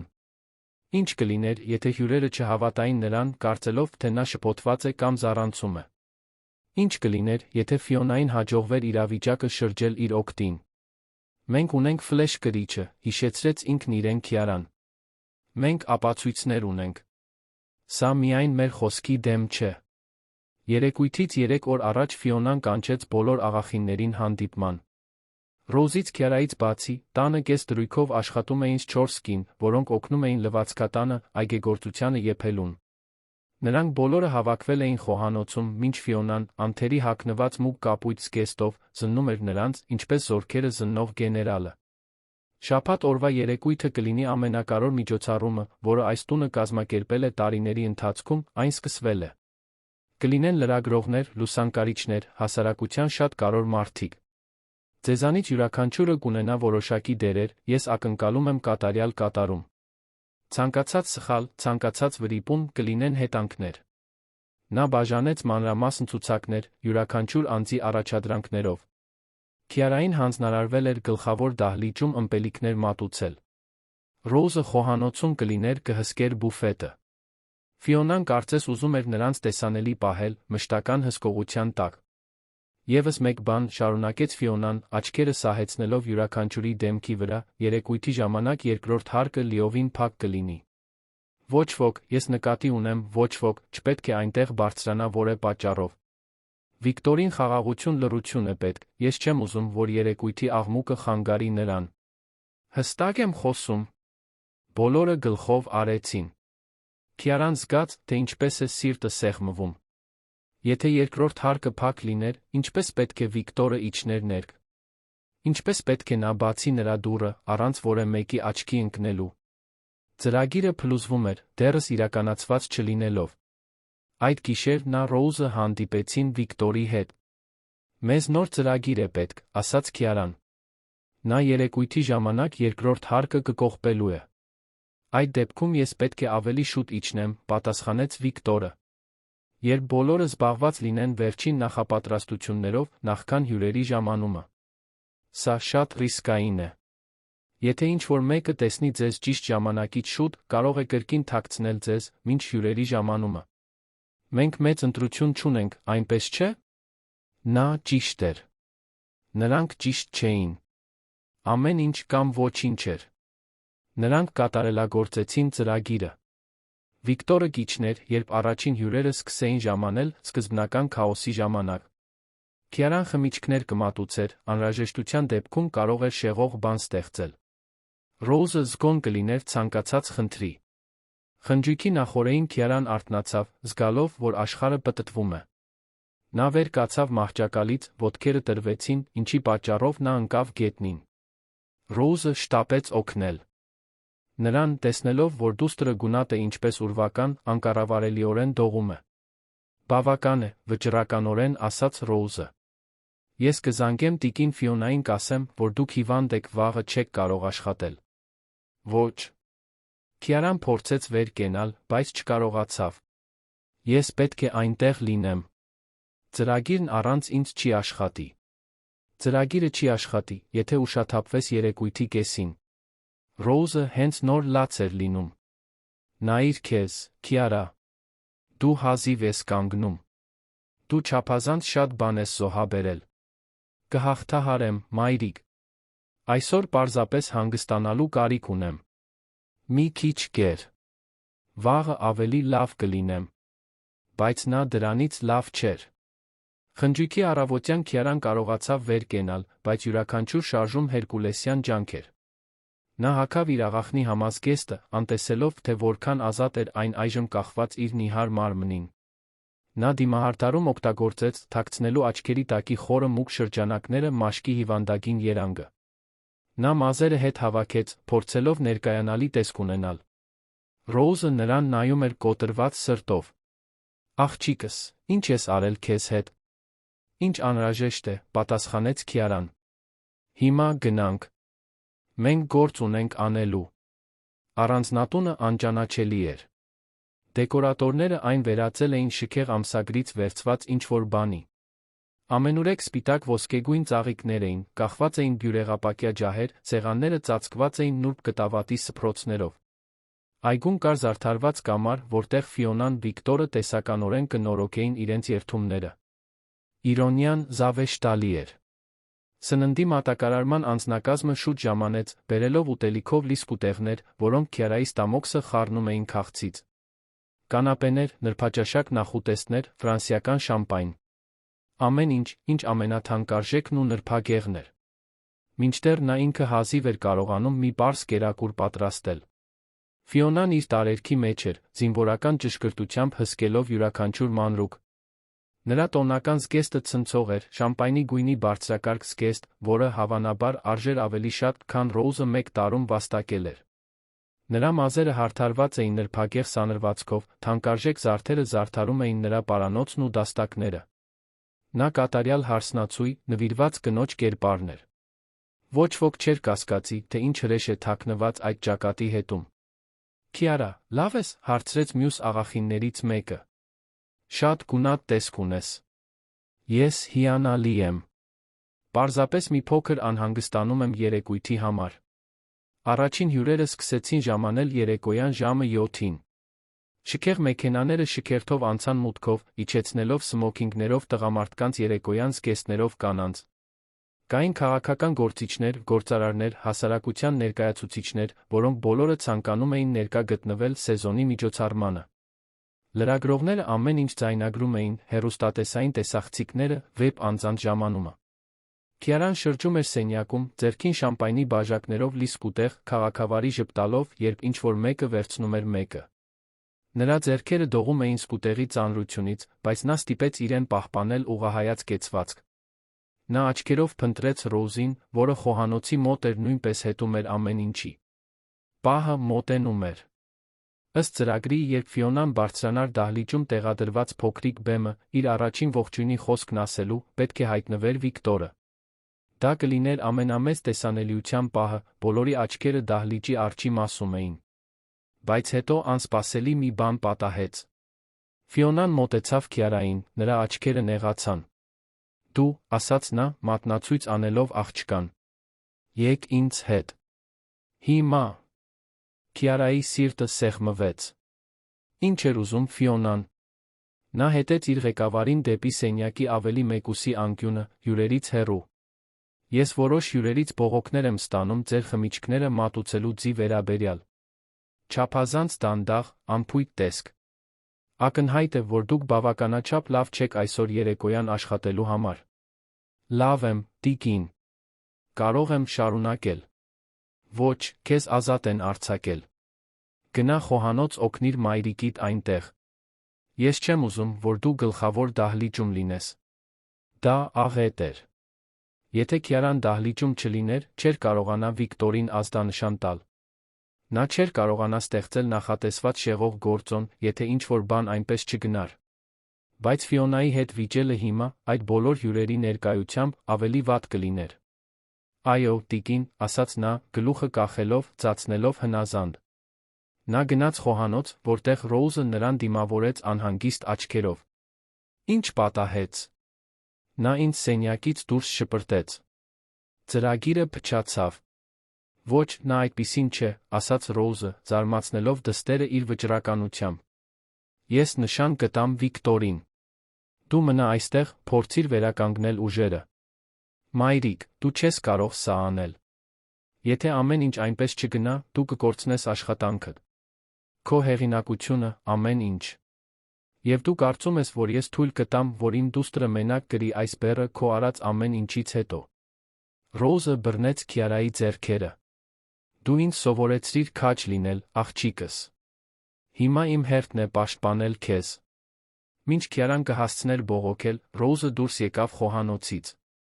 Աղջիկը փորձեց հետել նրան, բայց նրա ոտքերը կրկին տեղի տվեցին, ստիպելով նրան հենվել սեղանին։ Նա արդեն իր ուժերի սահմանին էր։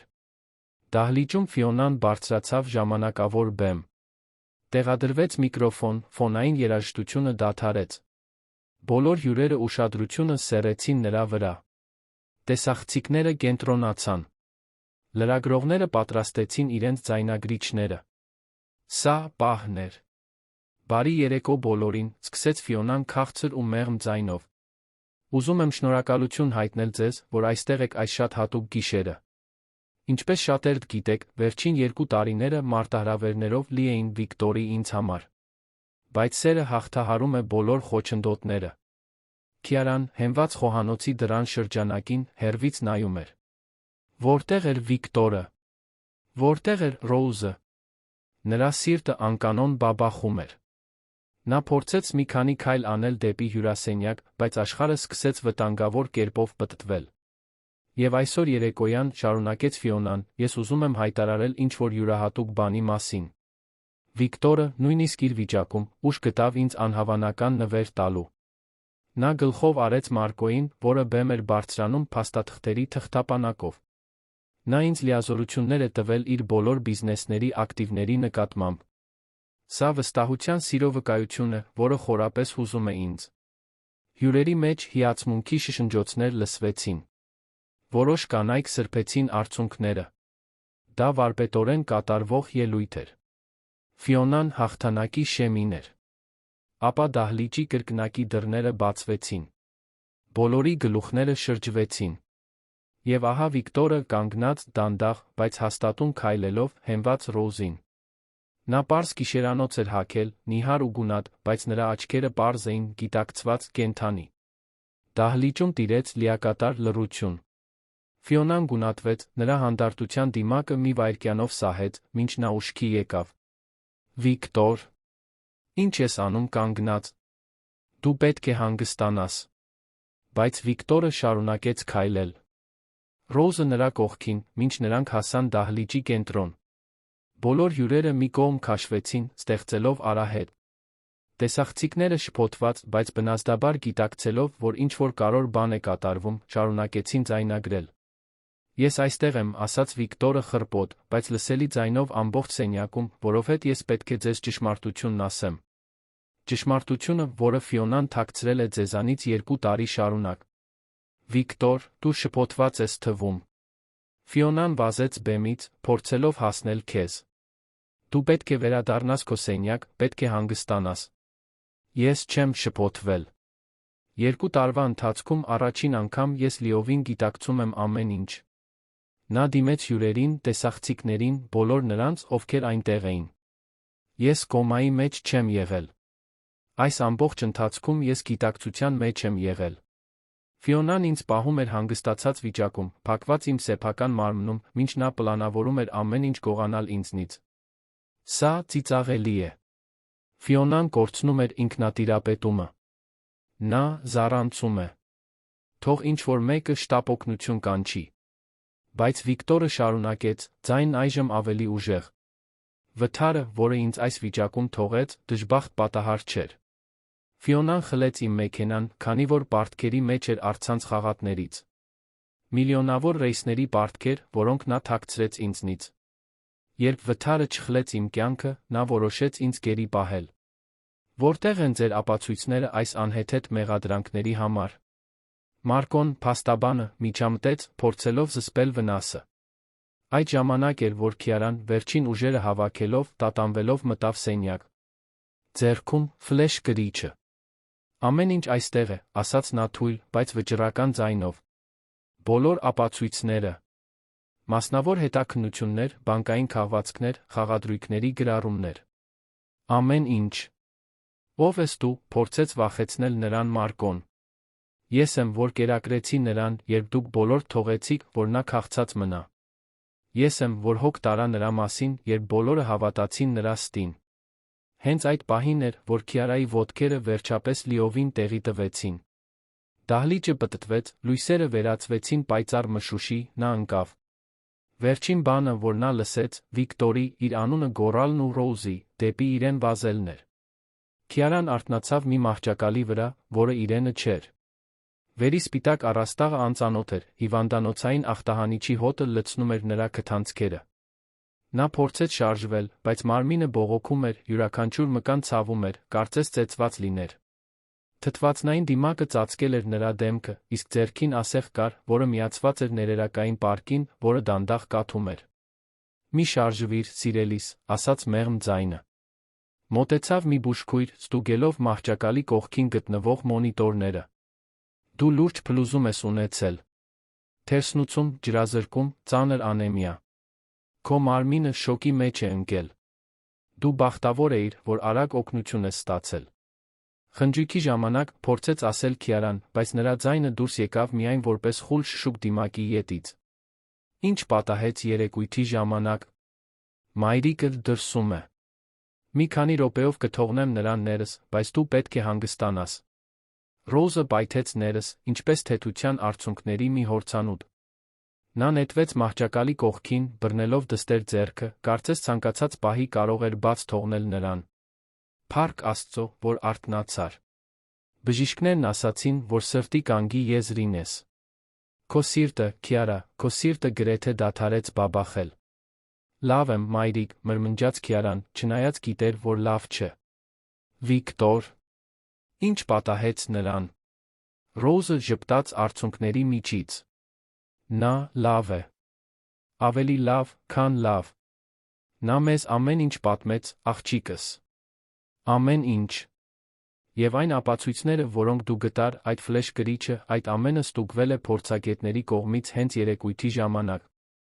Ոստիկանություն կանչվեց։ Իսկ Ֆիոնան։ Ձերբակալված եմ։ Ռոուզը արտասանեց բառը այնպիսի գոհունակությամբ, որը Քիարան երբեք չէր լսել մոր ձայնում։ Դա նվաստացուցիչ էր, Քիարա։ Նա փորձեց փախչել, բայց սայթաքեց դեմքով ընկավ հսկայական հարսանեկան տորթի վրա։ Նա ծածկված էր կրեմով ամոթով, երբ ոստիկանությունը նրան ձեռնաշղթաներ հագցրեց։ Տեսախցիկները ամեն ինչ ֆիքսել են։ Դա ցուցադրվում է բոլոր լրատվական ալիքներով։ Իսկ Մարկոն։ Նա ձերբակալվեց։ Նա փորձեց փախչել հետի մասով, բայց միջոցառման անվտանգության աշխատակիցները բռնեցին նրան։ Նա խոստովանեց ամեն ինչ, երբ ապացույցների առջ կանգնեց։ Ֆիոնայի պարտքերը, փաստաթղթերի կեղծումը, ամեն ինչ։ Քիարան այնպիսի ուժեղ թեթության ալիք զգաց, որ նոր արցունքներ հոսեցին նրա դեմքից։ Դա արժեր դրան։ Ամբողջ տառապանքը, ամբողջ քաղցը, ամբողջ զոհողությունը։ Վիկտորը ազատ էր։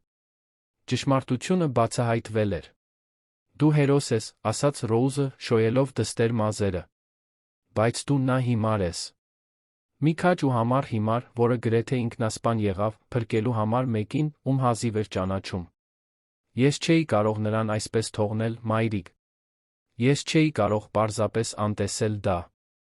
Գիտեմ։ Եվ հենց դա էլ ինձ հասկացրեց, որ ես ավելի լավ դուստր եմ մեծացրել, քան երբեք եղել եմ։ Դու ունես այնպիսի քաջություն, որը ես երբեք չեմ ունեցել։ Կարեկցանք, որն աշխարհին ավելի շատ է պետք։ Դու էլ ես քաջ, մայրիկ։ Ի վերջո, դու էիր նա, ով օգնեց նրան իջնել այդ աստիճաններից։ Որովհետև դու ինձ սովորեցրիր, թե ինչպես լինել։ Ռոուզը համբուրեց դստեր ճակատը։ Հիմա դու հանգստանալու ապաքինվելու ես։ Վիկտորն է վճարում ամեն ինչի համար, մայրաքաղաքի ամենաթանկ մասնավոր հիվանդանոցի, լավագույն բժիշկների համար։ Նա ասաց, որ դա նվազագույնն է, որ կարող է անել։ Հաջորդ օրերին, մինչ Քիարան հիվանդանոցում էր ապաքինվելու համար, այս դեպքը դարձավ բարձր հասարակության ամենամեծ սկանդալը։ Այն ամսագրերը, որոնք նախկինում Ֆիոնային ներկայացնում էին որպես սրբուհի, այժմ նրան մասնատում էին սենսացիոն վերնագրերով, չարի հարսնացուն, խաբեություն բանտ, սալոնների չարագործը։ Նրան մի ժամանակ հիացող ողջ էլիտան շտապեց հեռանալ նրանից։ Ֆլեշ գրիչի վրա առկա ապացույցները ցնցող էին։ Կային Ֆիոնայի առցանց խաղատների մասին մանրամասն գրառումներ, որոնք ցույց էին տալիս, թե ինչպես է նա կուտակել ավելի քան 5 միլիոն ռեալ պարտք։ Կային հաղորդագրություններ Վիկտորի մեքենան խափանած մեխանիկի հետ, խոստանալով առատաձեռն գումար ծառայության համար։ Կային նույնիսկ ձայնագրություններ, որտեղ Ֆիոնան խոսում էր Մարկոյի հետ նրան հանգստացնող վիճակում պահելու նրա կարողությունը գողանալու ծրագրի մասին։ Հետաքննությունը բացահայտեց ավելի սարսափելի դեպքեր։ Ֆիոնան կեղծել էր բժշկական դեղատոմսեր, անօրինական քանակությամբ հանգստացնող միջոցներ ձեռք բերելու համար։ Նա կաշառել էր բուժքրոջը, Վիկտորի վեգետատիվ վիճակը արդարացնող բժշկական եզրակացությունները կեղծելու համար։ Նա նույնիսկ փորձել էր կաշառել բժշկին, որպեսզի նա ստորագրի մշտական մտավոր անաշխատունակության մասին վկայական, բայց մասնագետը հրաժարվել էր փորձի մասին հայտնել էր իշխանություններին, չնայած բողոքը մինչ օրս մնացել էր փակված։ Վիկտորը այցելեց Քիարային հիվանդանոցում, հենց որ նա բավականաչափ ուժեղացավ այցելուներ ընդունելու համար։ Նա մտավ սենյակ, հենվելով։ Ձեռնափայտին դեռս թույլ, բայց տեսանելիորեն ավելի լավ, քան առանձնատանը։ Նրա դեմքը մաքուր սափրված էր, մազերը կտրված, նա տարիներ անց առաջին անգամ հագել էր մաքուր, համապատասխան հագուստ։ Նա կրկին մարդու տեսք ուներ։ Չգիտեմ, ինչպես շնորհակալություն հայտնեմ քեզ, ասաց նա, նստելով մահճակալի կողքին գտնվող աթոռին։ Դու զոհաբերեցիր քո առողջությունը, քո բարեկեցությունը, փրկելու մեկին, ում հազիվ էիր ճանաչում։ Ինչո՞վ։ Որովհետև դա ճիշտ բան էր, պարզապես պատասխանեց Քիարան։ Եվ որովհետև ոչ ոք չէր նայում։ Բոլորը հավատում էին նրա պատմությանը, բայց ես տեսա ճշմարտությունը։ Դու տեսար ինձ, երբ ես անտեսանելի էի։ Այդ պարզ արտահայտությունը հսկայական կշիռ ուներ։ Այն սնուցում էր ինձ, երբ ես ուժ չունեի օգնություն խնդրելու։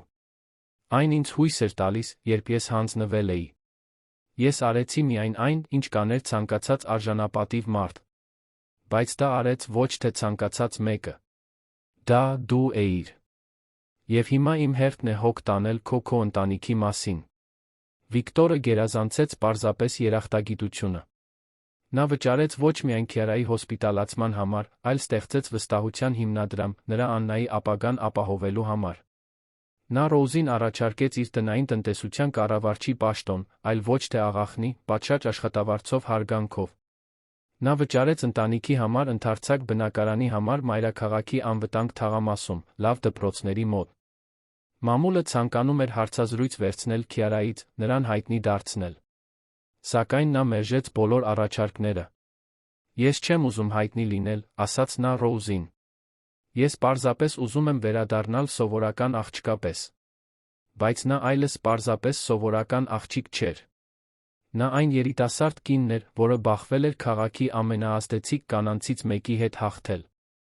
Նա այն հերոսուհին էր, որը բացահայտել էր $1 միլիարդ խարդախություն։ Նա քաջության կարեկցանքի խորհրդանիշ էր մի աշխարհում, որտեղ հաճախ բացակայում էին երկուսն էլ։ 2 շաբաթ անց Քիարան դուրս գրվեց։ Նա քաշ էր հավաքել, այտերը վերականգնել էին իրենց գույնը, իսկ աչքերը փայլում էին կենդանությամբ։ Աննան սպասում էր նրան տանը, վիրահատությունից հետո ապաքինված, անհամբեր սպասում էր գրկել իր ավագ քրոջը, որը դարձել էր իր անձնական հերոսը։ Նոր բնակարանը երազանք էր, համեմատած այն վայրի հետ, որտեղ նրանք ապրել էին նախկինում։ Այն ուներ 3 ննջասենյակ, ընդարձակ հյուրասենյակ, ժամանակակից խոհանոց։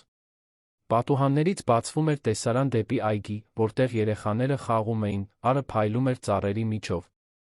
Դա նոր սկիզբ էր, նոր կյանք, որը կառուցվել էր Քյարայի զոհաբերության մոխրի վրա։ Վիկտորը պարբերաբար այցելում էր նրանց։ Սկզբում դրանք քաղաքավարության այցեր էին, որոնց ընթացքում ստուգում էին, թե ինչպես են հարմարվում, արդյոք ինչ-որ բանի կարիք ունեին։ Սակայն աստիճանաբար այցելությունները դարձան ավելի երկար, ավելի անձնական։ Նա Քյարան ժամերով զրուցում էին, պարզելով, որ ավելի շատ ընդհանրություններ ունեն, քան պատկերացնում էին։ Երկուսն էլ մարտիկներ էին, երկուսն էլ բախվել էին անհավանական դժվարությունների, երկուսն էլ ունեին ներքին ուժ, որը նրանց յուրահատուկ էր դարձնում։ Ռոուզը մոր ուշադիր աչքերով հետում էր այս այցելություններին։ Նա տեսավ, թե ինչպես է Վիկտորը նայում Քյարային, ոչ թե փրկվածի հեռավոր երախտագիտությամբ, այլ ավելի խորը մի բանով։ Հիացմունք, հարգանք, թերս, այն բանի սկիզբը, որին նրանցից ոչ մեկը դեռ պատրաստ չէր անուն տալ։ Մինչդեռ Ֆիոնայի դատավարությունը մոտենում էր։ Նա մնում էր բանտարկված, առանց գրավի, մեղադրանքների լրջության փախուստի վտանգի պատճառով։ Բանտարկության պայմանները դաժան ցնցում էին շքեղության մեջ ապրած մեկի համար։ Գերբնակեցված խցեր, անհամ սնունդ, կոպիտ համազգեստ։ Կինը, որը մի ժամանակ թելադրում էր նորաձության միտումները, այժմ տարածքը կիսում էր սովորական հանցագործների հետ, առանց դիմահարդարման, առանց զարդերի, առանց իշխանության։ Մարկոն փորձեց գործարք կնքել արդարադատության համակարգի հետ, տրամադրելով ավելի շատ տեղեկություններ սխեմայի մասին, պատժի կրճատման դիմաց։ Նա բացահայտեց, որ սա առաջին անգամը չէր, որ Ֆիոնան փորձում էր նման բան անել։ Կար մի հարուստ նախկին ընկեր, որը տարիներ առաջ կտրուկ խզել էր հարաբերությունները, ֆինանսական խախտումներ հայտնաբերելուց հետո։ Մարկոն այդ ժամանակ օգնել էր թաքցնել սիրավեպը, վճարելով առատաձեռն գումար, բայց հիմա ամեն ինչ լույս էր սփռում։ Հասարակությունը, որը մի ժամանակ երկրպագում էր Ֆիոնային, այժմ նրան արհամարհում էր նույն ուժգնությամբ։ Նրա սոցիալական ցանցերի էջերը ողողված էին ատելությամբ լի մեկնաբանություններով։ Նրա նախկին ընկերները հարցազրույցներ էին տալիս, հեռու մնալով նրանից, ասելով, որ միշտ ինչ-որ տարօրինակ բան են զգացել։ Դա նույնքան տպավորիչ անկում էր, որքան նրա արհեստական վերելքը։ Երեկույթից 3 ամիս անց վերջապես տեղի ունեցավ դատավարությունը։ Վիկտորին կանչեցին վկայություն տալու, ինչպես նա Ռոուզին ու Քյարան։ Այդ գիշերվանից ի վեր դա առաջին անգամն էր, որ Քյարան տեսնում էր Ֆիոնային։ Կինը անճանաչելի էր։ Առանց շքեղության բարդ դիմահարդարման նա տարիներով ավելի մեծ էր թվում։ Նրա մազերը անկենդան էին, հավաքված պարզ պոչով։ Նարնջագույն բանտային համազգեստը կլանում էր նրան փոքր ու աննշան թվալով։ Երբ նրանց հայացքները հանդիպեցին, Ֆիոնան նախ շրջեց հայացքը։ Նրա միշտ արտահայտած ամբարտավանությունն ու վստահությունը վերացել էին։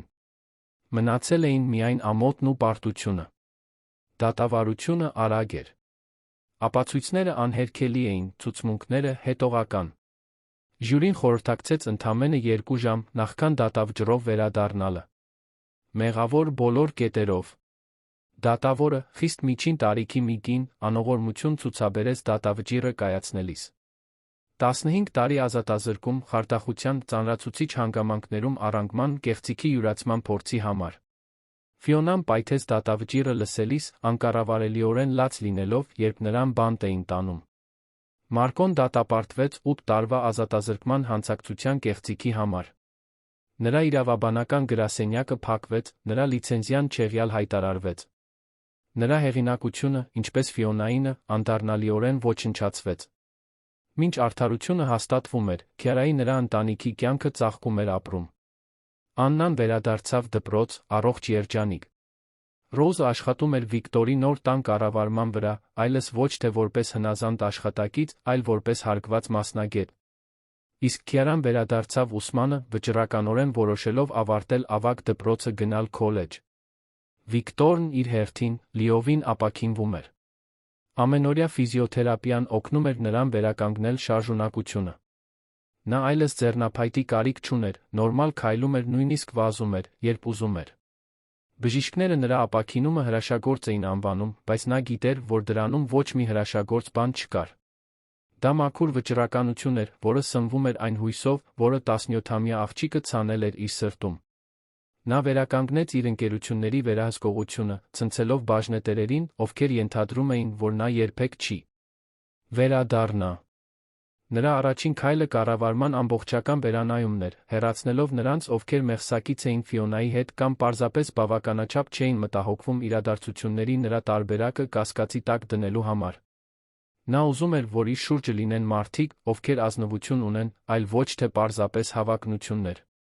Մի օր, ճակատագրական երեկույթից 6 ամիս անց, Վիկտորը Քյարային հրավիրեց զբոսանքի։ Նրանք գնացին մայրաքաղաքից հեռու գտնվող մի այգի, որտեղ ոչ ոք նրանց չէր ճանաչում, որտեղ նրանք կարող էին պարզապես լինել երկու սովորական մարդիկ, որոնք վայելում էին օրը։ Նրանք քայլում էին արահետներով, խոսում էին երազանքների ապագայի ծրագրերի մասին ծիծաղում հիմար կատակների վրա։ Հենց այնտեղ, նստած խաղաղ լճին նայող նստարանին, Վիկտորը վերջապես ասաց այն, ինչ ամիսներ շարունակ կրում էր իր սրտում։ Կիարա, դու գիտես, որ իմ երախտագիտությունը քեզ համար հավերժական է։ Բայց պետք է խոստովանեմ, որ այն, ինչ ես զգում եմ, ավելին է, քան պարզապես երախտագիտություն։ Վիկտոր, թույլ տուր ավարտեմ։ Նա նրբորեն բռնեց նրա ձեռքը։ Երբ ես փակված էի այդ սենյակում, խավարի մեջ, դու միակ լույսն էիր։ Ոչ միայն այն պատճառով, որ դու կերակրում էիր ինձ կամ ֆիզիկապես օգնում, այլ որովհետև դու տեսար մարդուն իմ մեջ, երբ բոլորը տեսնում էին միայն առարկա։ Դու վերադարձրեցիր ինձ իմ մարդկայնությունը։ Դու էլ նույնը կանեիր ինձ համար։ Գուցե։ Բայց հարցն այն է, որ դու այդպես էլ արեցիր։ Եվ այս ամիսների ընթացքում, երբ իսկապես ճանաչեցի քեզ, ոչ միայն որպես իմ փրկիչ, այլ որպես անձնավորություն, ես սիրահարվեցի։ Քո քաջությանը, քո բարությանը, քո անկոտրում ուժին։ Գիտեմ, որ ավելի մեծ եմ, գիտեմ, որ մեր պատմությունը սկսվել է ամենաանսովոր ձով։ Բայց ես ուզում էի, որ դու իմանաս, թե ինչպես եմ զգում։ Քիարան մի պահ լուռ էր, մտորելով։ Նա այժմ ընդամենը 18 տարեկան էր, նոր էր նշել իր ծննդյան օրը։ Վիկտորը 35։ Տարիքային տարբերությունը զգալի էր, բայց այն, ինչ նրանք միասին ապրել էին, գերազանցում էր սովորական ավանդույթները։ Նրանք կիսում էին ինչ-որ խորը, ինտուիցիալ, փոխակերպող բան։ Ես էլ ինչ-որ բան եմ զգում, վերջապես խոստովանեց նա։ Չգիտեմ, դեռ կարող եմ դա սեր անվանել, թե ոչ, որովհետև դեռ սովորում եմ այս զգացմունքների մասին։ Բայց գիտեմ, որ երբ քեզ հետ եմ, ինձ լիարժեք եմ զգում։ Կարծես մենք անցել ենք ինչ-որ բանի միջով, որը մեզ կապել է այնպես, ինչպես քչերն են զգում։ Այսպիսով, դա դեռ սեր չէ, ժպտալով ասաց Վիկտորը, դա կարող է ինչ-որ բանի սկիզբ լինել, կտեսնենք, թե որտեղ դա մեզ կտանի, ոչ մի ճնշում, ոչ մի սպասում, պարզապես երկու մարդ, ովքեր հոգ են տանում միմյանց մասին, հասկանալով, թե դա ինչ է նշանակում։ Քիարան ժպտաց ի պատասխան, երկար ժամանակ անց առաջին անգամ նա իրեն իսկապես երջանիկ զգաց։ Ոչ թե լավ պահի ժամանակավոր երջանկությունը, այլ աշխարհում իր տեղը գտած մեկի խորը երջանկությունը։ Հաջորդ ամիսները բերեցին մի նորմալ կյանք, որը Քիարան երբեք չէր ապրել։ Կյանքում առաջին անգամ նա անհանգստանալու կարիք չուներ ուշացած հաշիվների, անբավարար սննդի կամ հաջորդ ֆինանսական ճգնաժամի մասին։ Ռոզն ուներ կայուն հարգված աշխատանք, Աննան առողջ էր, հաճախում էր լավ մասնավոր դպրոց, իսկ Քիարան կարող էր կենտրոնանալ ուսման վրա, առանց վաղաժամ պատասխանատվության ծանր բեռի։ Սակայն նորմալ կյանքին հաջորդեցին նոր մարտահրավերներ։ Լրատվամիջոցները հեշտությամբ չէին մոռանում, ժամանակ առ ժամանակ որը լրագրող փորձում էր հարցազրույց վերցնել Քիարայից այն մասին, ինչը հայտնի դարձավ որպես ալյանսի գործ։ Նա միշտ հրաժարվում էր, խստորեն պահպանելով իր անձնական կյանքը։ Նա չէր ուզում, որ այդ դրվագը իր ողջ կյանքի ընթացքում իրեն բնորոշի, որքան էլ որ այն հերոսական լիներ։ Դպրոցում որոշ դասընկերներ նրան այլ կերպ էին վերաբերվում։ Կային մարդիկ, ովքեր հիանում էին նրանով, հարցեր էին տալիս այն մասին, թե ինչ է նշանակում հանդիպել Ֆիոնա նման մեկի հետ։ Կային նախանձողներ, որոնք լուրեր էին տարածում, որ նա միայն Վիկտորի փողի հետից է ընկել։ Եվ կային իսկապես հետաքրքրասերներ, որոնք ուզում էին հասկանալ, թե ինչն էր նրան դրդել այդքան ռիսկի դիմել։ Ես միայն այն եմ արել, ինչ ճիշտ է, կրկնում էր Քիարան, երբ նրան հարցնում էին։ Ցանկացած մեկը նույնը կաներ։ Բայց բոլորը գիտեին, որ դա ճիշտ չէ։ Մարդկանց մեծ մասը կշրջանցեր նրանց, նախընտրելով իրենց աշխատանքի անվտանգությունը խղճի խայթից առաջ։ Քիարան յուրահատուկ էր, իմաստ չունի փորձել նվազեցնել դրա նշանակությունը։ Վիկտորը շաբաթը 3 անգամ այցելում էր նրան, միշտ հարգալից, միշտ ջենտլմեն։ Նրանք գնում էին պարզ վայրեր, զուսպ ռեստորաններ, այգիներ, կինոթատրոններ։ Նա չէր փորձում նրան տպավորել շքեղությամբ, գիտակցելով, որ նա ավելի շատ է գնահատում իսկությունը։ Նրանք խոսում էին ամեն ինչի մասին, գրքերի, փիլիսոփայության, երազանքների, վախերի։ Դա մտավոր հուզական կապ էր, որը ձևավորվում էր օրգանապես։ Ռոզը խառը զգացմունքներով էր հետում այս զարգացմանը։ Մի կողմից, նա ուրախ էր տեսնելով իր դստերը երջանիկ, տեսնելով նրա անկեղծ ժպիտը։ Մյուս կողմից, նա անհանգստանում էր տարիքային տարբերության, իրավիճակին բնորոշ իշխանության դինամիկայի համար։ Վիկտորը շատ ավելի մեծ էր, շատ ավելի հարուստ, շատ ավելի փորձառու։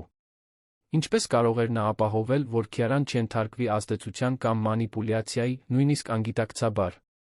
Մի գիշեր, երբ Վիկտորը ընթրիքից հետո հեռացավ, Ռոզը դիմեց դստերը։ Քիարա, մենք պետք է խոսենք։ Իսկ ինչ կասես, մայրիկ։ Քո Վիկտորի մասին։ Ուր է սա տանում։ Քիարան հառաչեց, գիտակցելով, որ այս զրույցը անխուսափելի է։ Իսկապես։ Չգիտեմ։ Նա ասաց, որ սիրում է ինձ, բայց ես դեռ փորձում եմ հասկանալ, թե ինչպես եմ զգում։ Գիտեմ, որ վայելում եմ նրա հետ լինելը, որ նա ինձ երջանիկ է դարձնում, որ մենք ինչ-որ յուրահատուկ բան ենք կիսում։ Բայց սերը… դա այնքան մեծ բառ է։ Նա քեզանից 17 տարով մեծ է։ Գիտեմ, մայրիկ։ Հավատա ինձ, ես ամեն օր մտածում եմ դրա մասին։ Բայց նա մտածում եմ, թե ինչպես է նա վերաբերվում ինձ։ Հարգանքով, որպես հավասարի։ Նա երբեք չի փորձել օգտագործել իր տարիքը կամ դիրքը, ինձ վրա ճնշում գործադրելու կամ ազդելու համար։ Նա միշտ ինձ մտածելու, որոշում կայացնելու տեղ է տալիս։ Առայժմ։ Բայց ինչ անել, եթե դուք նրա հետ համաձայն չեք կարող մի բանի հետ կապված։ Երբ ձեր կարծիքները տարբերվում են։ Արդյոք նա իսկապես կլսի ձեզ, թե կօգտագործի իր կյանքի փորձը, ձեզ համոզելու համար, որ ինքը ճիշտ է։ Ես չեմ կարող պատասխանել դրան, քանի որ դա դեռ տեղի չի ունեցել։ Բայց ես ուզում եմ հավատալ, որ դա տեղի է ունեցել, որ նա կհարգեր ինձ։ Եվ եթե նա չհարգեր, ապա նա այն մարդը չէ, ում ես կարծում եմ, որ կա, ես կհեռանամ։ Ռոզը ուսումնասիրեց դստեր դեմքը, տեսնելով նրա վճռականությունը։ Քիարան այնքան էր մեծացել, հասունացել այնպես, ինչպես նրա տարիքի մարդիկ հազվադեպ են անում։ Գուցե նա ճիշտ էր։ Գուցե նա կարողանար հաղթահարել այս բարդ հարաբերությունները նույն քաջությամբ, որը ցուցաբերեց Ֆիոնային դիմակայելիս։ Միայն մի բան խոստացիր ինձ։ Եթե որե պահի զգաս, որ կորցնում ես քեզ այս հարաբերություններում, որ փոխում ես քո էությունը նրան հաճեցնելու համար, կկանգնես կվերագնահատես։ Խոստանում ես։ Խոստանում եմ, մայրիկ։ Եվ շնորհակալություն անհանգստանալու համար։ Ես միշտ կանհանգստանամ։ Սա իմ աշխատանքն է որպես մայր։ Վիկտորն իր հերթին նույնպես ուներ իր սեփական մտահոգությունները, նա պարբերաբար զրուցում էր թերապևտի հետ, վերլուծելով 2 տարվա ազատազրկման տրավման, հաղթահարելով զայրույթը անօգնականության զգացումը։ Թերապևտը նրան զգուշացրել էր տրավմատիկ փորձառությունից հետո այդքան շուտ հարաբերությունների մեջ մտնելու մասին, երախտագիտությունը սիրո հետ շփոթելու հնարավորության մասին, բայց Վիկտորը գիտեր տարբերությունը։ Նա երախտագիտություն էր զգում Ռոզի, բուժքրոջ նկատմամբ, որը վերջապես սկսեց հարցաքննել Ֆիոնային, թե ուշացած բժիշկների նկատմամբ, ովքեր օգնեցին նրան ապաքինվել։ Քիարայի նկատմամբ նա զգում էր բոլորովին այլ բան։ Դա խորը հարգանք էր նրա բնավորության ուժի նկատմամբ, հիացմունք նրա բարոյական քաջության նկատմամբ, ձգողություն այն անձի նկատմամբ, ով նա իրականում էր։ Համոզված ես, որ նրա վրա իդեալականացված կերպար չես ստեղծում, հարցրեց թերապևտը։ Ի վերջո, նա քո փրկիչն էր։ Բնական է նման հանգամանքներում մարդու հերոսական կերպար ստեղծելը։ Գիտեմ, որ նա կատարյալ չէ։ Գիտեմ նրա թերությունները, նրա անապահովությունը։ Գիտեմ, որ նա համառ է, որ երբեմն վախից լռում է, որ դժվարանում է օգնություն ընդունել։ Բայց այս թերությունները նրան իրական են դարձնում ինձ համար, ոչ պակաս հիացմունքի արժանի։ Նա լիարժեք մարդ է, որին ես սիրում եմ, այլ ոչ թե պատվանդանի վրա կանգնած սուրբ։ Իսկ տարիքային տարբերության մասին ինչ կասեք։ Ինչպես եք պատրաստվում հաղթահարել քննադատությունն ու դատողությունները։ Միասին դիմակայել նրանց, եթե նա ցանկանա։ Բայց նա իրատես լինելով։ Նա երիտասարդ է, նրա ամբողջ կյանքն առջում է։ Եթե ինչ-որ պահի նա որոշի, որ ես այն չեմ, ինչ նա ուզում է, ես կհարգեի դա, նույնիսկ եթե դա կոտրի իմ սիրտը։ Այս գիտակցությունը, նրա բարեկեցությունը իրենից վեր դասելու այս պատրաստակամությունն էր, որ Վիկտորին տարբերակում էր պարզապես մեկ տարեց տղամարդ լինելուց, որը հետաքրքրված էր երիտասարդ կնոջով։ Նա անկեղծորեն լավագույնն էր ուզում Քիարայի համար, նույնիսկ եթե դա նշանակում էր, որ նրա հետ չի լինի։ Խնջույքից մեկ տարի անց Վիկտորը կազմակերպեց հատուկ ընթրիք։ Այն նախատեսված էր ոչ միայն Քիարայի, այլ նրա ամբողջ ընտանիքի, Ռոուզի, Աննայի, նույնիսկ Քիարայի դպրոցական մտերիմ ընկերներից մի քանիսի համար։ Նա վարձակալեց մի նրբագեղ, բայց մինույն ժամանակ անպաճույճ ռեստորանի առանձնասենյակը։ Նա ուզում էր նշել ինչ-որ կարևոր բան։ Երբ բոլորը հավաքվեցին, Վիկտորը վեր կացավ, ձեռքին բաժակը։ Ես ուզում եմ շնորհակալություն հայտնել բոլորին այսօր այստեղ լինելու համար։ Անցած տարին ինձ համար խորը փոփոխությունների տարի էր։ Ես բանտարկյալից վերածվեցի ազատ մարդու, զոհից, գոյատողի։ Եվ դրա մեծ մասը շնորհիվ այս սեղանի շուրջ նստած 3 արտասովոր կանանց է։ Նա նախ նայեց Ռոուզին։ Ռոուզ, դու անհավանական դուստր ես մեծացրել։ Նրա ուժը, նրա դիմացկունությունը, նրա բարոյական ամբողջականությունը, այդ ամենը գալիս էր քեզանից։ Դու իր օրինակով սովորեցրիր, թե ինչ է նշանակում լինել սկզբունքային մարդ, նույնիսկ երբ դա դժվար է։ Ես շնորհակալ եմ, որ նա իմ կյանքում է։ Ռոուզը կարմրեց, աչքերը փայլեցին հպարտության արցունքներով։ Շնորհակալություն, պարոն Վիկտոր։ Խնդրում եմ, պարզապես Վիկտոր։ Այն ամենից հետո, ինչ մենք ապրել ենք, մենք հիմա ընտանիք ենք։ Նա դիմեց Աննային, և դու, փոքրիկ Աննա, քո քաջությունը, դիմակայելով քո սեփական առողջությանը, ոգեշնչող էր։ Տեսնելով, թե ինչպես ես ապաքինվել, ինչպես ես այդքան մեծ ոգորությամբ կյանքի վերադարձել, ինձ հիշեցրեց, որ դրա համար միշտ արժե պայքարել։ Աննան ժպտաց, ակնհայտորեն գոհ լինելով ուշադրությունից։ Դու էլ ես քաջ, Վիկտոր։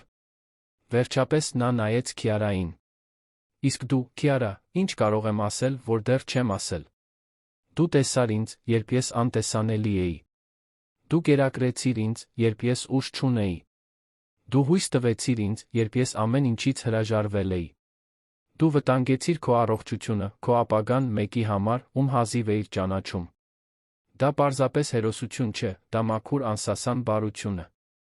Վիկտոր, սկսեց Քիարան, ձայնը լի զգացմունքներով, բայց նա նրբորեն բարձրացրեց ձեռքը։ Թույլ տվեք ավարտեմ։ Այս տարին, երբ ես իսկապես ճանաչեցի քեզ, ոչ միայն որպես իմ փրկիչ, այլ որպես անձնավորություն, իմ կյանքի ամենաերջանիկ տարին էր։ Ես հասկացա, որ դու համառ ես, երբ ինչ-որ բանում համոզված ես, որ սիրում ես դետեկտիվ գրքեր, բայց ատում ես սարսափ ֆիլմերը, որ երբ նյարդային ես, խաղում ես քո մազերի հետ, որ քո ժպիտը լուսավորում է ցանկացած սենյակ, որտեղ մտնում ես։ Ուր ես ուզում գնալ սրանով, հարցրեց Քիարան, ձայնը թեթակի դողալով։ Ուզում եմ ասել, որ սիրահարվել եմ քեզ։ Ամբողջովին, անդառնալիորեն։